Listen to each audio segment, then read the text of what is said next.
ایسے ایسے دل مو لینے والے گداس لمحے، دل فریب طریقے، جلوت میں بھی اور حلوت میں بھی، مگر یہ جو ابھی کہا اس سے بڑھ کر شاید ہی کبھی کہا ہو۔ اس نے کبھی حسنل کو اتنے جذب سے سوچا ہو؟ اب تک اس نے صرف جملے کہے تھے جو مٹائے بھی جا سکتے ہیں اور بھلائے بھی، مگر اب جو یہ درد تھا لہجے میں، چونکہ جو غم لاحق ہوا تھا اسے حسنل کے انجام کا، تو یہ جو اظہار محبت تھا یہ سب سے بڑھ کر تھا، سب سے سچا۔ جو غم میں کہا گیا، جو فکر میں پڑھ کر کہا گیا تھا، اس میں جو بے ساختگی تھی وہ اٹھان سے ڈلوان کی طرف بڑھتی گیند کی سی تھی۔ وہ جب دریا سمندر میں گرتے ہیں اور جب دلدل میں پھنسی مچھلی تالاب میں جا کر پہلا سانس لیتی ہے، تو اسے بے ساختگی سے موسیٰ نے حسن المآب کی فکر پال لی تھی، اس سے اظہار محبت کیا تھا۔ مگر کیا حسنل نے اس اظہار کو اس درد سے سنا تھا جیسے موسیٰ نے کہا، یا جیسے میں نے اور آپ نے سنا؟ اس صبح دونوں نے ایک دوسرے کو حیران کر دینے کی قسم کھا لی تھی۔ یہ فیصلہ کرنا مشکل تھا کہ زیادہ حیرت کسے ہوئی یا زیادہ دکھ۔ موسیٰ نے اسے نک سک سے درست کہیں جانے کے لیے تیار دیکھا۔ وہ میڈ کو ہدایات دے رہی تھی کہ ایمانے کے لیے آج کیا کیا کرنا ہے، اسے شام ہو جائے گی، بہت ضروری کام ہے۔ کام کا پتہ بھی چل گیا۔ وہ ڈائننگ ٹیبل پر بیٹھ کر اپنے فون پر انگلیاں چلا رہی تھی۔ یک طرفہ گفتگو موسیٰ کے کانوں میں پڑی۔ اس نے بری طرح چونک کر حسنل کی شکل دیکھی۔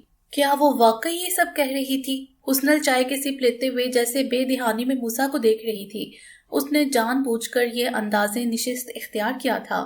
یہ پاکستان کی سب سے میگا بجٹ فلم ہوگی ظہیر صاحب، آپ اس کے لیے فکر مند نہ ہو، مجھے ہر چیز بیسٹ چاہیے کسی بھی قیمت پر۔ موسیٰ نے اپنی حیرت نہیں چھپائی، تو یہ اثر لیا تھا اس نے رات دیے گئے سبق کا۔ موسیٰ نے اپنے چہرے پر آنے والے شدید دکھ اور صدمے کو بھی چھپانا فضول سمجھا۔ وہ ناچتے سے ہاتھ روک کر حسنل کا ہر حرف سن رہا تھا۔ کال ختم ہونے پر حسنل اسے دیکھ کر بہت نارمل انداز میں مسکرائی تھی۔ اس نے بویں اچکا کر سے ناشتہ کرنے کا اشارہ بھی کیا تھا۔ موسیٰ نے آنکھوں کے حزن کو پلکیں جھپک کر مدھم کرنا چاہا، اور وہ یہ کوشش چھپ کر نہیں کر رہا تھا۔ موسیٰ کے سامنے والی دیوار نے بھی اس کے غم کو دیکھ لیا تھا۔ وہ مخفی ہو جانے والی چیز تھا ہی نہیں، اور موسیٰ نے چاہا بھی نہیں۔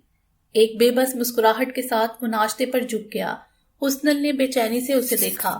وہ موسیٰ کے کیوں کے لیے بہت زبردست جواب تیار کر کے لائی تھی۔ رات تو اسے راہ راست پر لانے کے لیے محنت کرنے پر تیار تھا، اور ابھی ایسی ٹھس مسکراہٹ چل کیا رہا تھا اس کے دماغ میں، حسنل کو اندازہ نہیں تھا۔ وہ سلائس کو بہت جارحانہ انداز میں چبا رہی تھی۔ دونوں کے بیچ خاموشی کو فون کی بیل نے توڑا۔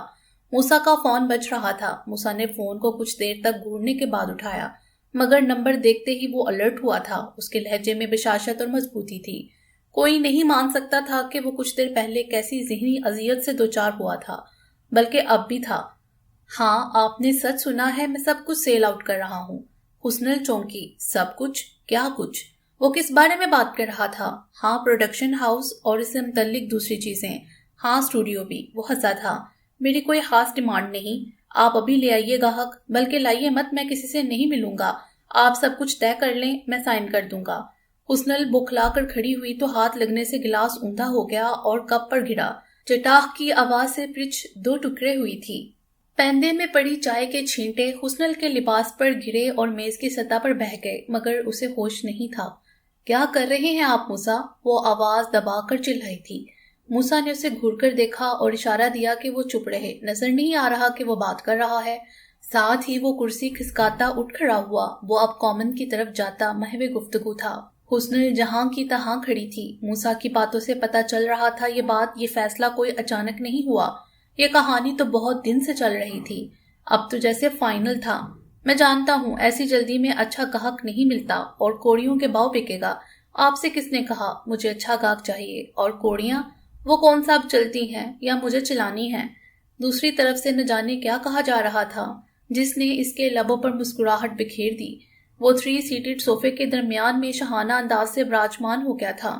براؤن رنگ کے کھدر کے سوٹ میں داڑھی پر ہاتھ پھیرتے پھیرتے اس نے سر سے ٹوپی اتار لی تھی۔ اب وہ بال سنوار رہا تھا، دوسرے کان سے فون لگا تھا۔ میں سمجھ رہا ہوں زیدی صاحب، ڈیٹیلز وہی ہیں جو میں آپ کو بتا چکا ہوں۔ ہر چیز کا مطلب ہر چیز ہوتا ہے۔ ہاں، جو پروجیکٹ جاری ہیں وہ بھی، جو پائپ لائن میں ہے سب کچھ، میں ہر چیز سے دستبردار ہوں گا۔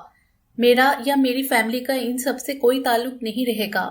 آپ جو جیسا کی بنیاد پر سیل کریں گے۔ موسیٰ کے لبوں پر مسکراہٹ اور لہجے میں خوش دلی کا رنگ نمایاں تھا۔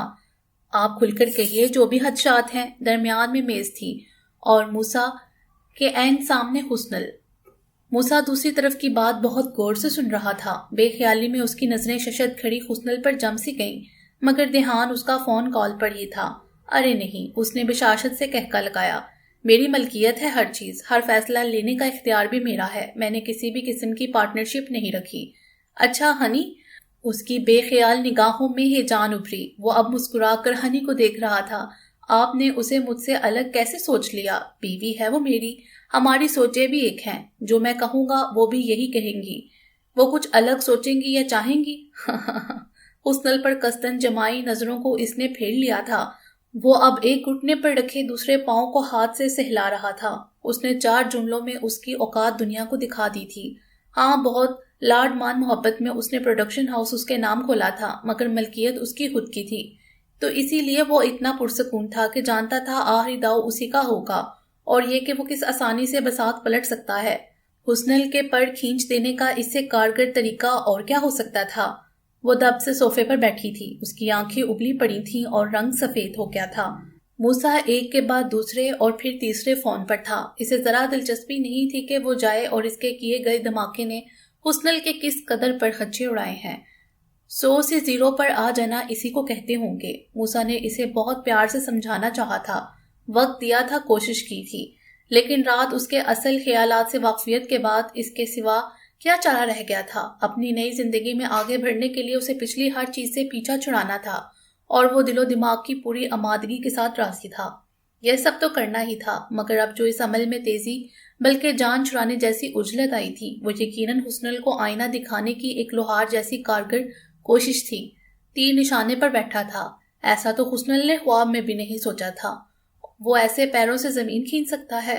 من ہی من میں وہ پر یقین تھی، چاہ شوق اترے گا تو وہ لوٹ آئے گا اپنے اصل روپ میں۔ سبھی لوٹ آئے ہیں، بڑے سے بڑے دعوے دار، تو موسیٰ کیا بچتا ہے؟ مگر موسیٰ نے تو فساد کی جڑ کو ہی اکھیڑ ڈالا۔ آج کے دن کی ضروری کالز کا سلسلہ تمام ہوا۔ وہ حسنل کے پاس سے مسکراتا ہوا گزرا تھا، بلکہ اس نے اس کے گال پر تسلی امیز انداز میں ہاتھ بھی پھیرا تھا، جبکہ حسنل شہرزاد اکیلی نہیں تھی۔ جب افتاؤں ہیزا حسنل اس سے ملنے پہنچی، سردی کی مناسبت سے کافی اور ڈرائی فروٹ کی پلیٹ درمیان میں رکھے، وہ ڈائریکٹر سمرو کے ساتھ موسم انجوائے کر رہی تھی۔ تم کہو ہنی، تمہیں جو کہنا ہے، یہ اپنے ہی آدمی ہے۔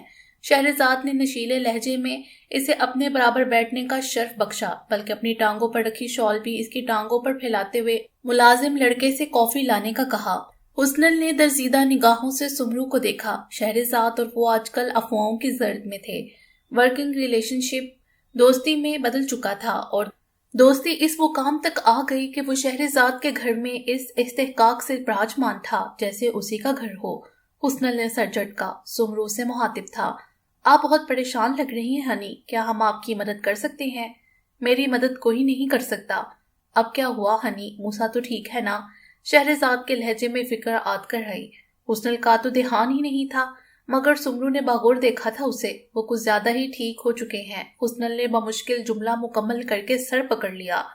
اللہ! چھت کو دیکھنے کے بعد اس نے گردن گریبان میں گھسیڑ لی۔ شہر، اب کچھ نہیں ہو سکتا۔ اگلے ہی پل اس نے شہرزاد کا ہاتھ پکڑ لیا۔ وہ سب کچھ سیل کر رہے ہیں۔ شہرزاد کی نظریں سمرو کی سمت اٹھیں۔ دونوں کو 1 منٹ لگا حسنل کے جملے کا مطلب سمجھنے میں۔ اس نے پہلے بھی ایسے کہا ہنی؟ شہرزاد نے پچکار کر کہا۔ ہاں، مگر اب وہ کر رہے ہیں۔ میرے پروجیکٹ شہر، میں کتنا کام کر رہی ہوں، اف محنت، اف، آپ کو پتہ ہے نا، جب یہ سب ہوگا ہی نہیں تو میں کیا کروں گی، کیسے کروں گی؟ اس طرح تو میں نے سوچا ہی نہیں تھا۔ او گاڈ! آج شام تک اگر سب سیل ہو جاتا ہے تو میں گھر پر بیٹھی ہوں۔ پروڈکشن ہاؤس تو میری طاقت ہے، میری پہچان ہے۔ جب وہ نہیں ہوگا تو میری کیا اوقات ہوگی؟ تمہیں یہ سب اپنے نام لگوانا چاہیے تھا۔ شہر بہت دکھی دکھائی دیتی تھی۔ مجھے کیا پتا تھا کہ یہ سب ہو جائے گا، وہ تڑپ کر بولی۔ ہاں، سمرو کی سردا جیسے ہاں پر دونوں متوجہ ہوئیں۔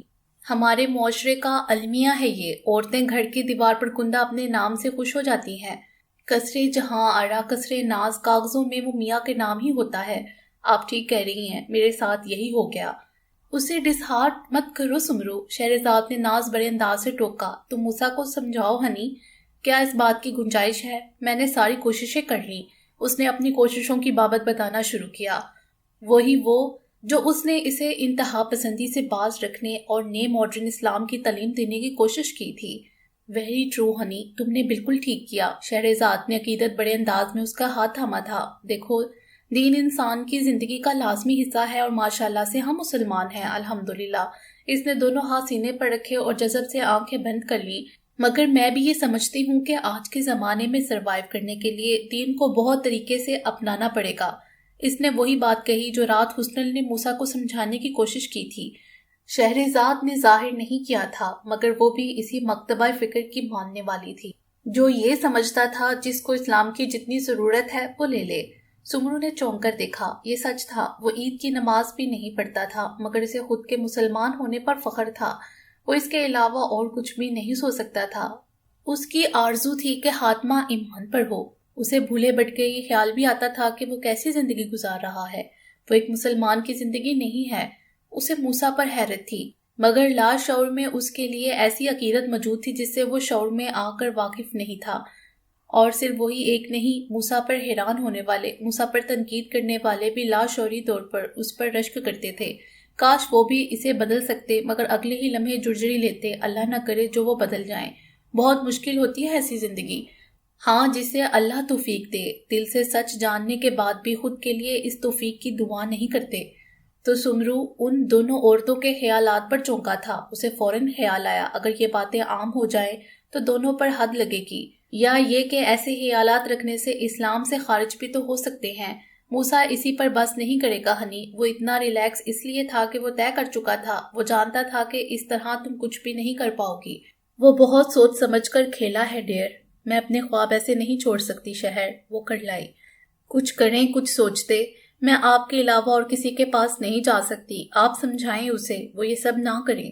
وہ سمجھنے کی حد سے تو اب گزر چکا ہنی۔ شہر کا لہجہ عجیب سا ہو گیا۔ وہ بہت ایماندار ہے، جو طے کر لیتا ہے پھر اسے 1 انچ نہیں سرکتا۔ یہ مجھ سے بہتر اور کون سمجھ سکتا ہے۔ جب اس نے ایک بار طے کر لیا کہ تم ہو تو وہ تم تک ہی رہا۔ اس نے میرے بارے میں نہیں طے کیا اور ہمیشہ اس انکار پر قائم رہا۔ وہ پلٹ کر دیکھنے والا نہیں ہے۔ وہ تو آپ کے کہنے کا مطلب ہے کہ میں ایسے ہی ہاتھ پر ہاتھ دڑے بیٹھی رہوں اور اسے اپنے خواب، اپنا مستقبل نیلام کرتے دیکھوں؟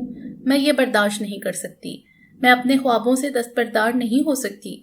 تو کیا کرو گی؟ موسیٰ کے خلاف کھڑی ہوگی؟ ہاں، وہ ڈٹ کر بولی۔ کیسے؟ شہرزاد کا لہجہ پرسکون تھا۔ یہی تو سمجھ نہیں آتا۔ وہ بے بس ہو گئی۔ ایک آئیڈیا ہے۔ شہرزاد کی بویں سکڑیں۔ ہنی نے چونک کر سر اٹھایا۔ کیا؟ وہ بےتاب نظر آنے لگی۔ بکنے دو، جو بیچنا چاہتے ہیں موسیٰ بیچنے دو۔ بیچنے دوں؟ بکنے دوں؟ یہ آئیڈیا ہے؟ وہ چی ہی تو پڑی۔ ہاں، شہر کے لہجے میں طمانینت میں سر منہ فرق نہ آیا۔ وہ صوفے پر مزید ڈھیلی ہو گئی، جیسے زمین کی طرف پھیل رہی ہے۔ بس خریدار تم بن جاؤ۔ ہاں تم۔ شہر کی آواز جیسے کہیں دور سے آ رہی تھی، جیسے وہ حاضر ہوتے ہوئے بھی غیر حاضر ہو۔ بہت سال پہلے اس نے ان دونوں کو جدا کر دینے کا عہد کیا تھا، مگر بہت چاہ کے باوجود وہ یہ کر نہ سکی۔ تو اس بار تو موقع خود حاضر ہو گیا تھا۔ کیا حکم ہے میرے آقا؟ موقع دست بستہ کھڑا تھا۔ اس نے طے کیا تھا وہ دوست بن کر وار کرے گی، سو اس نے کر دیا۔ سمرو حیران رہ گیا۔ اس طرح تو ان دونوں کے درمیان فاصلے بڑھ جائیں گے شہر، اختلافات کسی بھیانک انجام سے 2-4 کر دیں گے۔ میں نے تو اس بیچاری کو ایک حل دیا ہے۔ تم نے اسے خریدار بننے کے تمام طریقے بھی سمجھائے۔ اس نے کہا کہ اس کے پاس اتنا بڑا اماؤنٹ نہیں ہے۔ ہاں تو میں نے قرض دینے کی حامی بھری نا۔ وہ مسکرا رہی تھی۔ ہر ممکن مدد، میں جھوٹا وعدہ نہیں کرتی۔ تم سے بڑھ کر کون گواہ ہوگا؟ تم سے کہا تھا نا میں تمہارے ڈرامے میں کام کروں گی تو پوری بیسٹ ٹیم بھاگی آئے گی اور تم کامیاب ہو گئے نا۔ آج تمہارے پاس وقت نہیں ہے کام کے لیے۔ ہم تو دوستوں کے دوست ہیں بھائی۔ وہ بہت خوش نظر آ رہی تھی۔ تم موسیٰ کو پسند کرتی تھی نا؟ تھی۔ وہ سیدھی ہوئی۔ اب بھی کرتی ہوں۔ پتہ ہے سمرو، اگر وہ اس طرح سے مجھے بدل جانے کا کہتا نا تو میں بدل جاتی۔ وہ جو کہتا آنکھ بند کر کے مان جاتی۔ مگر اس نے تمہیں کہا نہیں ہے نا؟ سمرو نے اس کا ادھورا جملہ مکمل کر دیا۔ سمرو، تم اتنے صاف گو تو نہیں تھے کبھی۔ اس نے گردن صوفے پر ڈال دی۔ تم اس امید میں تو نہیں ہو کہ حسن راستے سے ہٹے گی تو تمہارا راستہ صاف ہوگا۔ میں اب کسی امید میں نہیں ہوں سمرو ڈیئر۔ 50 سال کی عمر کے بعد میں امید سے ہو بھی کیسے سکتی ہوں؟ وہ ہنی سے لوٹنے لگی تو پھر اس سے تمہیں کیا حاصل ہوگا؟ سمرو کو لگا وہ پاگل ہونے لگا ہے۔ کچھ نہیں، وہ لوٹنیاں لگانے کے بعد ہو جانے والے اپنے بے ترتیب حلیے کو درست کرتے ہوئے بے نیاز بسنجیدہ ہو گئی۔ پھر دونوں کے بیچ خاموشی کا طویل وقفہ در آیا۔ اس میں سمرو منتظر نگاہوں سے اسے دیکھتا رہا جبکہ وہ گہری سوچ میں غرق ہو گئی۔ تمہیں نمرود کی دہکائی آگ کا قصہ یاد ہے؟ وہ کتنی بلند آگ تھی کہ شعلے آسمان سے بات کرتے تھے۔ اتنے دن اور اتنی راتوں تو آگ کو تیار کیا گیا، ایک چھپکلی کو پتہ لگا تو وہ بھاگی گئی۔ کسی نے پوچھا کہ تو کیوں جاتی ہے تو کہنے لگی آگ میں پھونکے ماروں گی تاکہ شعلے اور بھڑکیں۔ بھلا بتاؤ اس کی پھونکوں کی ضرورت تھی بھلا؟ بس مجھے لگتا ہے میں وہی چھپکلی ہوں، پھونک مارنا چاہتی ہوں۔ آگ تو کب کی بھڑک چکی ہے، میری پھونکوں کی ضرورت رہتی نہیں ہے، مگر ایسا کر کے میرا دل ضرور ٹھنڈا ہوگا۔ زندگی میں کوئی خوشی نہیں ملی، میں خوش ہونا چاہتی ہوں سمرو۔ تم اپنے لیے اتنی عجیب مثال کیسے دے سکتی ہو ڈیئر؟ سمرو نے خود کو بہت بے آرام محسوس کیا۔ اس نے خود کو کس جانور سے تشبیہ دی دی تھی؟ شہرزاد پہلے چونکی پھر فلک شگاف کہہ کے لگانے لگی۔ اف تم، ارے بابا، تم نے کبھی میرا دھلا ہوا منہ نہیں دیکھا؟ جب ہی ایسے کہہ رہے ہو۔ کچھ نہیں بچا سمرو، عمارت جتنی بھی خوبصورت ہو، سمے کا چکر اسے کھنڈر میں تبدیل کر دیتا ہے۔ اس کی ہنسی میں نمی کا عنصر غالب آ گیا، آنکھ بھی جھلک اٹھی۔ تمہیں پتا ہے میں زندگی کے کس مقام پر کھڑی ہوں؟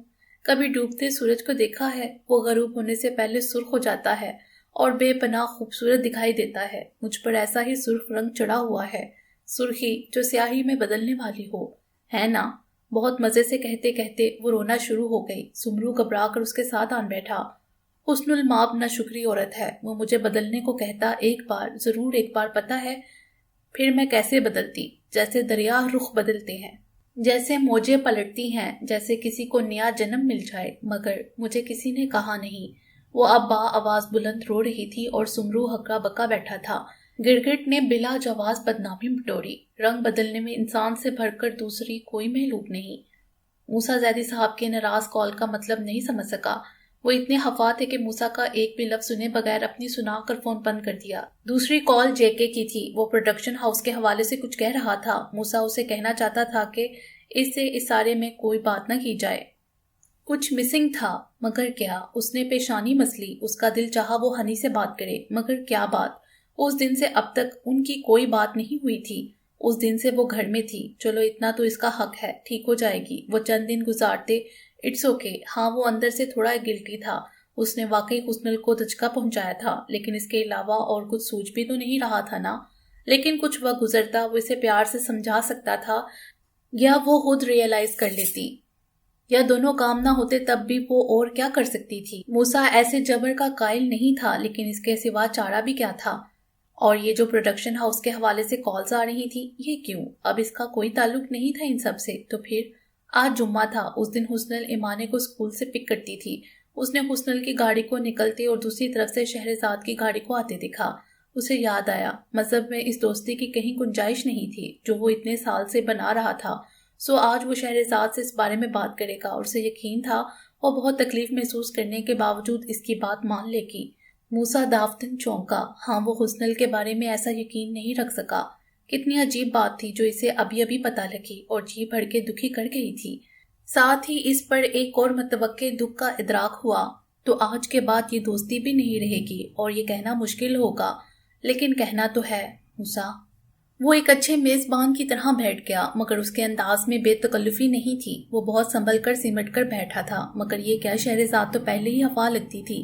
وہ باقاعدہ منہ پھیرے ہم کلام تھی۔ تم نے یہ سب اپنے نام ہی رکھنا تھا موسیٰ، تو اتنا شور کس لیے؟ گھر کی بات گھر میں ہی طے ہو جاتی۔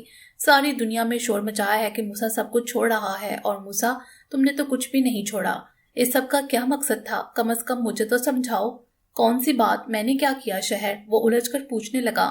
تم تو ایسے کہہ رہے ہو جیسے جانتے نہیں۔ اس نے گال چڑھایا۔ میں واقعی نہیں جانتا، تم کھل کر بات کرو گی۔ میں نے تمہیں کہا تھا موسیٰ کہ میں خریدنا چاہتی ہوں، مگر میرے پاس فی الوقت اتنا اماؤنٹ نہیں۔ ہاں، اور میں نے تمہیں کہا تھا تم ایسے بھی لے سکتی ہو، موسیٰ نے کہا۔ لفاظی مت کرو موسیٰ، وہ ناگواری سے بولی۔ مجھے اس سارے گیم کی سمجھ ہی نہیں آئی۔ تمہیں یہ سب ہنی کے نام کرنا تھا تو سائن ہی کرنے تھے اور سب ہنی کا ہو جاتا، اور تمہارا تو رہتا ہی۔ اس میں یہ بیچنے خریدنے کا سین ڈالنے کی کیا ضرورت تھی؟ کیا تم پر کوئی پریشر تھا، یا پھر تم ان چیزوں سے دستبردار بھی نہیں ہونا چاہتے تھے اور یہ بھی شو کرنا تھا کہ تم ان سب سے پیچھا چھڑوا چکے ہو۔ پچھلے 3 سال سے شہرزاد بیسٹ ایکٹریس کا ایوارڈ ایسے نہیں لے رہی تھی، وہ واقعی تھی۔ کیا ہوا انداز اور انداز تفشیش تھا۔ ہنی کا بیچ میں کیا ذکر؟ میں نے کچھ نہیں کیا اس کے نام، وہ کڑے انداز سے بولا۔ ہاں میں غلط بول گئی، تم نے اس کے نام کچھ نہیں کیا، تم نے تو بیچا ہے اسے، وہ طنز و دکھ کی آمیزش سے بولی۔ میں نے؟ موسیٰ نے شہادت کی انگلی اپنے سینے پر جما کر سوالیہ نگاہوں سے دیکھا۔ میں نے کیا بیچا؟ نہیں، میں نے ہنی کو بیچا ہے کیا؟ کیا تم مجھے جھٹلا رہے ہو؟ تمہاری سیل کی گئی ہر چیز کی خریدار ہنی نہیں ہے؟ نہیں ہے۔ اسے اب جا کر سارا قصہ سمجھ آیا اور ساتھ ہی یقین نے تردید کر دی۔ آہ، شہرزاد نے استہزائیہ انداز سے گردن کو جھٹکا، جیسے اب وہ نہیں کرے گی یقین۔ میں سمجھ سکتی ہوں موسیٰ، تم بہت اچھی راہ پر چل رہے ہو، مگر اس طرح سب چیزوں سے دستبردار ہونا بہت مشکل ہے۔ وہ چیزیں جو تمہارے دل سے اتنے قریب ہیں، جسے تمہیں اتنی محبت تھی اور جو اتنا بے فل ہے۔ وہ بہت درد مند لہجے میں کہہ رہی تھی۔ یہ سچ نہیں ہے شہر، موسیٰ کی آواز بلند ہو گئی۔ میں جھوٹ نہیں بولتی موسیٰ، اس نے اس کی آنکھوں میں آنکھیں ڈالیں۔ تم تصدیق کرتے ہو؟ سب ہنس رہے ہیں۔ تمہارا مذاق بن رہا ہے موسیٰ، سب کہہ رہے ہیں۔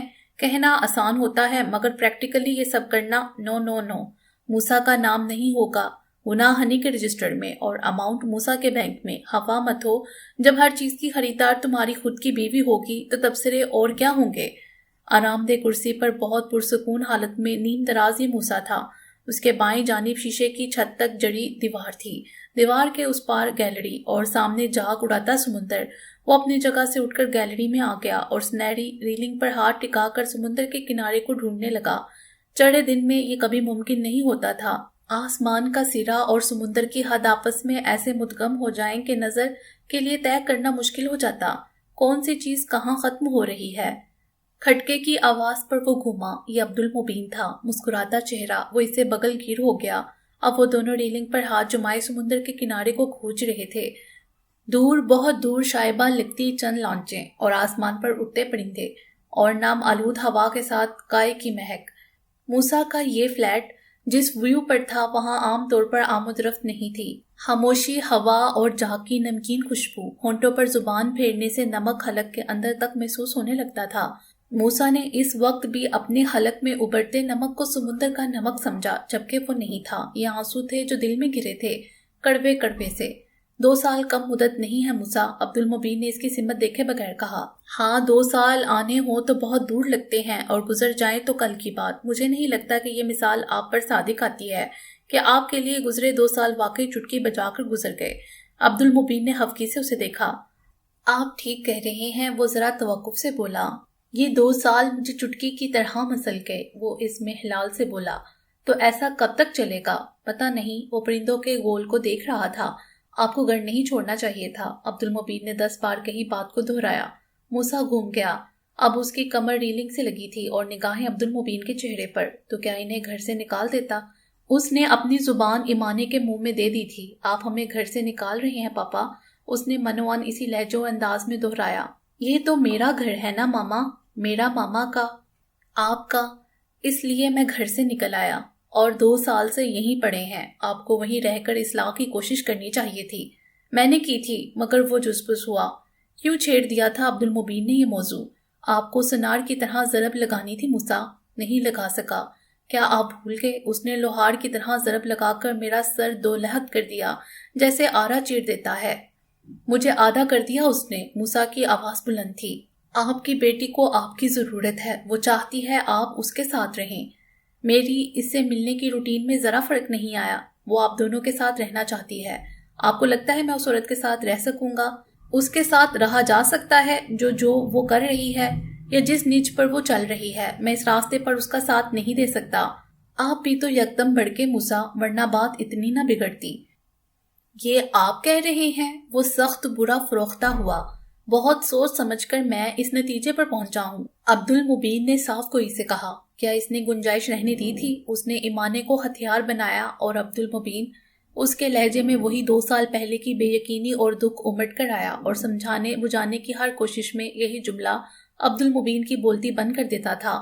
کیا ہوا تھا 2 سال پہلے؟ ایسا کیا جس نے ان کے راستے الگ کر دیے تھے؟ وہ اپنا گھر چھوڑ کر، اسے چھوڑ کر، اپنی بیٹی تک سے جدا ہو کر اس فلیٹ میں تنہا پڑا تھا۔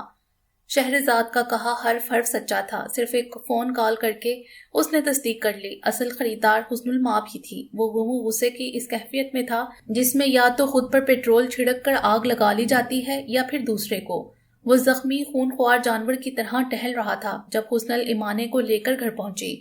وہ یوں آگے بڑھا جیسے اس کی شارک دبوچ لے گا، مگر تبھی ایمانے اس کی ٹانگوں سے لپٹ گئی۔ پاپا! وہ اس کے ہاتھ کو اپنے گال سے لگا کر چوم رہی تھی، جیسے کوئی جلتے چولہے کا بٹن بند کر دے۔ اس کی تپش خنوس رہتی مگر شعلے غائب ہو جاتے ہیں۔ اس نے ایمانے کو گود میں بھر لیا۔ وہ تیز تیز لہجے میں اسے بہت ضروری بات بتا رہی تھی۔ وہ غائب دماغی سے سن رہا تھا۔ اس کی شرح بار نظریں حسن پر جمی تھیں، جو ان دونوں کو نظر انداز کیے اپنے پیر کو صوفے پر رکھے سب سے آخری انگلی کو مسل رہی تھی۔ نیا جوتا اسے کاٹ گیا تھا۔ آپ میری بات غور سے سن رہے ہیں نا پاپا؟ ایمانے نے اپنے چھوٹے ہاتھوں سے پیالے میں بھر کر اس کا چہرہ اپنی سمت گھمایا۔ ہاں نہیں، میں سن رہا ہوں۔ وہ اسے کمرے میں بھیج دینا چاہتا تھا۔ اس نے پرشفقت انداز سے اس کی پیشانی کا بوسہ لیا، پھر باری باری گال چومے۔ باقی باتیں بعد میں، رات کو۔ ابھی آپ چینج کرو، لنچ کرو۔ ہاں، نو پاپا، پلیز بیبی، پرومس۔ وہ بہت مشکل سے بچی کو ٹالنے کی کوشش کر رہا تھا۔ اس کا چہرہ ہنوز ایمانے کے ہاتھوں میں تھا، جو بے دلی سے اسے دیکھتے ہوئے دراصل اس کے وعدے کو جانچ رہی تھی۔ موسیٰ نے سر ہلا کر بھرپور تصدیق کی۔ وہ اسے گود سے اتارنے لگا۔ اس نے اس کی پیشانی ایک بار پھر چومی۔ یہ بال بہت بڑے ہو گئے ہیں پاپا۔ ایمانی نے اس کی داڑھی مٹھی میں بھر لی۔ وہ چونکا، پھر دھیرے سے مسکرا دیا۔ یہ بال نہیں ہیں، اسے داڑھی کہتے ہیں بیٹا۔ آئی نو، بٹ وہ کچھ ہچکچاہٹ کا شکار تھی۔ آپ اسے ریموو کر دیں پاپا۔ ریموو؟ درام موسیٰ کے خواص مختل ہوئے۔ ریموو اٹ، وہ بر وقت بولا۔ ریموو اٹ پاپا، آپ اسے ہٹا دیں۔ مجھے آپ کا فیس، چہرہ پورا نظر نہیں آتا جیسے پہلے آتا تھا۔ آئی مین یور چیک اینڈ چن، آپ کے گال اور ٹھوٹی۔ اس نے ایک بار پھر اس کا چہرہ اپنے ہاتھوں کی پیالی میں بھر کر تنقیدی انداز سے دیکھا۔ موسیٰ کی اٹکی سانس ایسے نکلی جیسے پھانس۔ اس نے ایمانے کے دونوں ہاتھ اپنے ایک ہاتھ میں بند کر لیے۔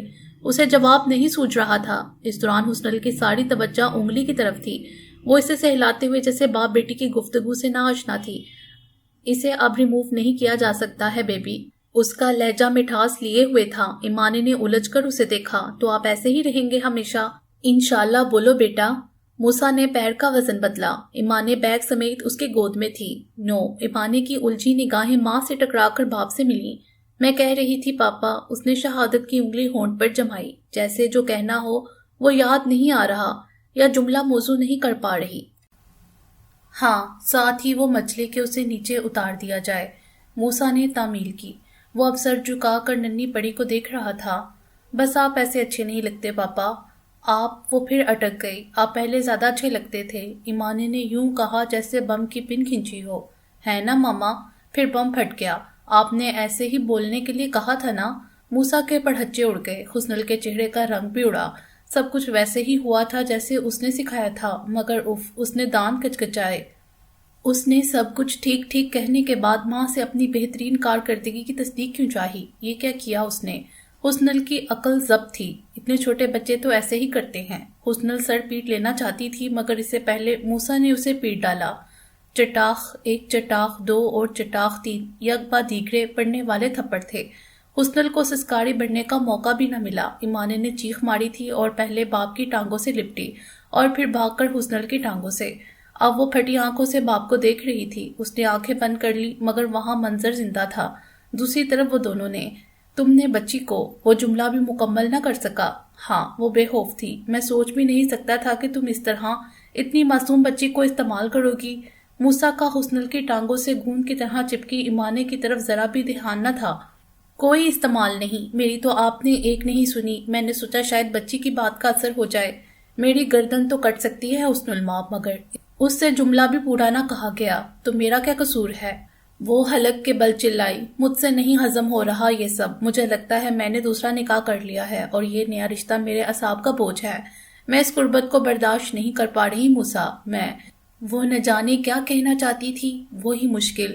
جو چاہتی تھی اسے کہنا تو دور، سوچتے ہی وہ چونک چونک جاتی تھی، کہیں کوئی سن تو نہیں رہا۔ کیا بے بسی تھی، اللہ اللہ۔ میں اسے ریموو نہیں کروں گا، کبھی نہیں۔ تمہیں میرے ساتھ رہنا ہے تو رہو، ورنہ وہ رہا دروازہ، آؤٹ۔ ابھی اسی وقت۔ وہ ہوش و خواص کھو بیٹھا۔ اس نے قدم بڑھائے۔ کیا وہ اسے دھکا دے کر نکالے گا؟ موسیٰ، حسن کے لبوں سے نکلا۔ اس نے تو اپنے تئی دھمکی سوچ رکھی تھی، میں نہیں رہوں گی آپ کے ساتھ، اور یہاں یہ لفظ موسیٰ نے کہہ دیے، تم نے میری بچی کو ہتھیار بنایا۔ موسیٰ نے اسے گالی دی اور ساتھ ہی بچی کی طرف دھیان گیا جو آنکھیں نیچے لرز رہی تھی۔ اس نے زندگی میں پہلی بار تھپڑ پڑتے دیکھا تھا، وہ بھی ماں کو باپ کے ہاتھوں۔ موسیٰ کے بڑھتے قدم رک گئے اور حسن نے جس تیزی سے اس کے کمزور پہلو کو پکڑا، واہ کیا خوب! پاپا ہمیں گھر سے نکال رہے ہیں ماں نے، وہ گھٹنوں کے بل بیٹھ کر اسے گلے لگائے بتانے لگی۔ ہم سب اس بات پر متفق ہیں کہ آپ کو دوسرا نکاح کر لینا چاہیے۔ عبدالمبین نے کڑے دل سے پیغام دے ہی دیا۔ 2 سال کا عرصہ کم نہیں ہوتا، وہ نہیں سدھرے گی۔ آپ کا اس طرح تنہا رہنا آپ کی شخصیت کو متنازع بناتا ہے، دنیا تو بات کرنے سے نہیں چوکتی۔ اگر وہ یہ جان لے کہ مجھے یہ مشورہ کون دے رہا ہے تو جانتے ہیں آپ کا کیا حشر ہوگا۔ موسیٰ نے بہت گہری بات کو دھیرے سے اڑانا چاہا۔ عبدالمبین سمجھ کر مسکرا دیا، مجھ پر تو پہلے ہی بہت الزام ہے جو جرم میں نے کبھی کیے ہی نہیں۔ یہ تو واقعی میں اب چاہنے لگا ہوں۔ آپ کو لگتا ہے اس حلیے میں کوئی لڑکی مجھ سے نکاح پر راضی ہوگی؟ وہ اپنی سمت اشارہ کر کے لاپرواہی سے ہنسا۔ صاف لگتا تھا اسے دلچسپی ہی نہیں ہے۔ اور آپ کو کیوں لگتا ہے کہ نہیں ہوگی؟ حسن کی مثال سامنے ہے۔ موسیٰ کی مسکراتی نظریں عبدالمبین کے چہرے پر جم گئیں۔ ہر لڑکی حسن نہیں ہوتی، آپ کے حامی بڑھنے کی دیر ہے موسیٰ۔ آپ کے لیے فیصلہ کرنا مشکل ہو جائے گا کہ کسے چنیں اور کسے رہنے دیں۔ عبدالمبین نے سچائی سے کہا۔ موسیٰ نے آنکھیں سکیڑیں۔ دھیان رہے میں اب موسیٰ بی نہیں ہوں، میں نے موسیٰ بی کی بات بھی نہیں، میں سمیع الدین کے لیے کہہ رہا ہوں۔ عبدالمبین نے ترکی بہ ترکی جواب دیا۔ اگر یہ در پردہ اسے دھمکانے کی کوشش ہے تو یہ ناکام ہوگی، جیسے پہلے کئی بار ہوئی۔ اس نے صاف گوئی سے کہا، آخر انسان کتنی بار اپنی امیدوں کو ٹوٹتا دیکھ سکتا ہے؟ نہیں سمیع الدین، عبدالمبین نے بہت سنجیدگی سے مخاطب کیا۔ اسے سمجھانے دھمکانے کی کوشش سے ہٹ کر اب ہم یہ سب سنجیدگی سے سوچنے لگے ہیں کہ آپ کو اپنی زندگی کو سلیقے سے گزارنا شروع کر دینا چاہیے۔ ہاں، اگر ایسے کسی اعلان کو سن کر وہ چونکتی ہے تو اس سے اچھا اور کیا ہو سکتا ہے؟ آپ کو لگتا ہے وہ چونکے گی؟ موسیٰ زخمی سا مسکرایا۔ ساری دنیا یہ سوچتی اور سمجھتی ہے کہ پروڈکشن ہاؤس اور دیگر چیزوں کی خریداری ہم دونوں کے بیچ اختلاف کا باعث بنی، جبکہ حقیقت کچھ اور ہے۔ جب اس نے میری شخصیت پر ہی اعتراض جڑ دیا، اسے میرے ساتھ رہنے پر اعتراض تھا، میرے حلیے پر، میرے نئے طرز زندگی پر، آپ ان الفاظ کو مت دہرائیے، مہربانی ہوگی۔ ہاں تو جب آپ کے لیے سننا اتنا مشکل ہے تو میں کیسے امید کر سکتا ہوں کہ وہ دوڑی چلی آئے گی؟ کبھی نہیں آئے گی۔ وہ نفی میں سر ہلا رہا تھا۔ حلیمہ کا ماننا اس سے الگ ہے۔ اسے لگتا ہے جب آپ کو یقیناً کسی اور کے ساتھ دیکھے گی تو پلٹے گی۔ وہ اسے ہم سے زیادہ جانتی ہے۔ لیکن میں اسے وہاں سے جان گیا جہاں شاید ہی کوئی پہنچا ہو۔ وہ دکھ میں گر گیا تھا۔ تو کیا پھر زندگی ایسے ہی گزاریں گے؟ گزر رہی ہے۔ وہ طمانینت کا مظاہرہ کر رہا تھا۔ دنیا جینے نہیں دے گی۔ لوگ تو اب بھی مشکوک ہیں، کیا آپ نہیں جانتے؟ آپ کا کردار متنازع ہو چکا ہے موسیٰ۔ ہر مکتبہ فکر کے لوگ رائے دیتے ہیں اور وہ رائے اچھی نہیں ہے، خاص طور پر آپ کے بارے میں۔ وہ ایک ایک لفظ پر زور دے کر بولا تھا۔ موسیٰ کرسی پر بیٹھ گیا۔ میں جانتا ہوں، پھر بھی۔ عبدالمبین کے 2 حرفوں نے بات کو وہیں لا کھڑا کیا جہاں سے وہ چلی تھی۔ بہت بڑی خبر تھی، دھماکہ خیز۔ موسیٰ نے گھر چھوڑ دیا۔ وہ ساحل پر بنے اپنے اس فلیٹ میں شفٹ ہو گیا جو 17 برس پہلے پاکستان آمد پر اس کی رہائش تھا۔ دونوں میاں بیوی کے اختلافات اس نیچ پر پہنچ گئے کہ علیحدگی ہو گئی، لیکن موسیٰ نے اسے طلاق نہیں دی تھی، وہ ہنوز اس کی بیوی تھی۔ یار یہ کیا ڈرامہ لگا دیا ہے دونوں نے۔ عوام کو پاگل سمجھتے ہیں کہ یہ لوگ، ہر جگہ تبصرے ہونے لگے۔ کہانی میں بہت جول ہے، مگر ایک چیز واضح ہے، جن چیزوں کو حرام کہہ کر چھوڑنے کا اعلان کر چکا ہے وہ اب تک اس کی ملکیت بیوی کے نام ہو گئی تو کیا، یا تو بیوی چھوڑ دی ہوتی۔ بے وقوف، کسی اور کو بنائیں یہ لوگ بھائی۔ نہیں، میں اسے چھوڑ نہیں سکتا۔ وہ لڑز گیا تھا۔ یہ تو اس کے گمان سے پڑے کی چیز تھی، نہیں سوچا تھا اس نے اس بارے میں، یا شاید دل کے کسی کونے میں خشک مانی تھی۔ یہ دوری دونوں پر ایک دوسرے کی اہمیت واضح کر دے گی۔ دونوں کھلے ذہن و دل سے سوچ سکیں گے، دونوں خود کو ایک دوسرے کی جگہ پر رکھ کر دیکھیں گے، پھر کچھ وقت گزرے گا تو راستہ پیدا ہو جائے گا۔ لاؤ شور میں شاید یہ تھا۔ مذہب بھی کسی چیز کی تعلیم کرتا ہے۔ میاں بیوی کے رشتے کو بالن والی لکڑی کی طرح گھٹنے پر رکھ کر جھٹکے سے نہیں توڑا جا سکتا۔ پھر بھی اگر توڑنا ہی آخری حل لگے تو زہر خوردہ آڑے کا استعمال کرنا چاہیے کہ مشکل جان کر جب سانس ٹوٹے تو بندہ سوچے کیوں، کیا کوئی اور حل نہیں؟ تو موسیٰ یہی سوچے بیٹھا تھا، مگر کیا حسن بھی؟ مجھے ڈرانے کی کوشش میں چہرے پر جو سنسنی تم پیدا کرتی ہو وہ خنی، یقین کرو میں اپنے مستقبل سے تو نہیں، البتہ تمہاری شکل سے ضرور ڈر جاتی ہوں۔ نہ کیا کرو ایسا، وہ نہیں کرے گا کوئی شادی وادی۔ وہ متبسم لہجے سے گویا ہوئی۔ اور اسے چھوڑو، کون پاگل ہوگی جو اسے اس حلیے اور ایسے تنگ دل خیالات کے جانتے ہوئے خود کو مصیبت میں پھنسائے گی۔ وہ بڑا بدنام ہو چکا ہے، لوگ اسے 9/11 کے زمانے کا طالبان پکارتے ہیں، جو عورتوں کو بند کر کے رکھنے میں ہی دینوں دنیا کی فلاح سمجھتے تھے۔ تو پھر کیا ایسے ہی گزارو گی زندگی؟ حلیمہ کی حیرت برقرار تھی۔ گزر رہی ہے مزے میں۔ حسنل نے مردانہ انداز میں باہیں اوپر اٹھا کر انگڑائی لی تھی۔ اس نے حلیمہ کے پاس کچھ کہنے کو نہ چھوڑا۔ بہت بے خوف تھی حسنل ماپ، اس نے جو چاہا تھا وہ کر دکھایا تھا۔ وہ جو چاہتی تھی کر لینا چاہتی تھی، جائز ذریعہ یا ناجائز، لیکن اب وہ اس سب کی جائز مالک تھی۔ وہ جانتی تھی یہ بات مخفی رہنے والی نہیں ہے اور اس کے عیاں ہونے پر وبال اٹھ کھڑا ہوگا۔ اس نے ہر اعتراض کا جواب سوچ رکھا تھا، چاہے کچھ بھی ہو، وہ کسی بھی چیز سے دستبردار نہیں ہوگی۔ اس نے انکار سوچ لیا تھا، اور یہ بھی کہ انکار پر قائم کیسے رہنا ہے، مگر اس سے پہلے ایمانے والا واقعہ ہو گیا۔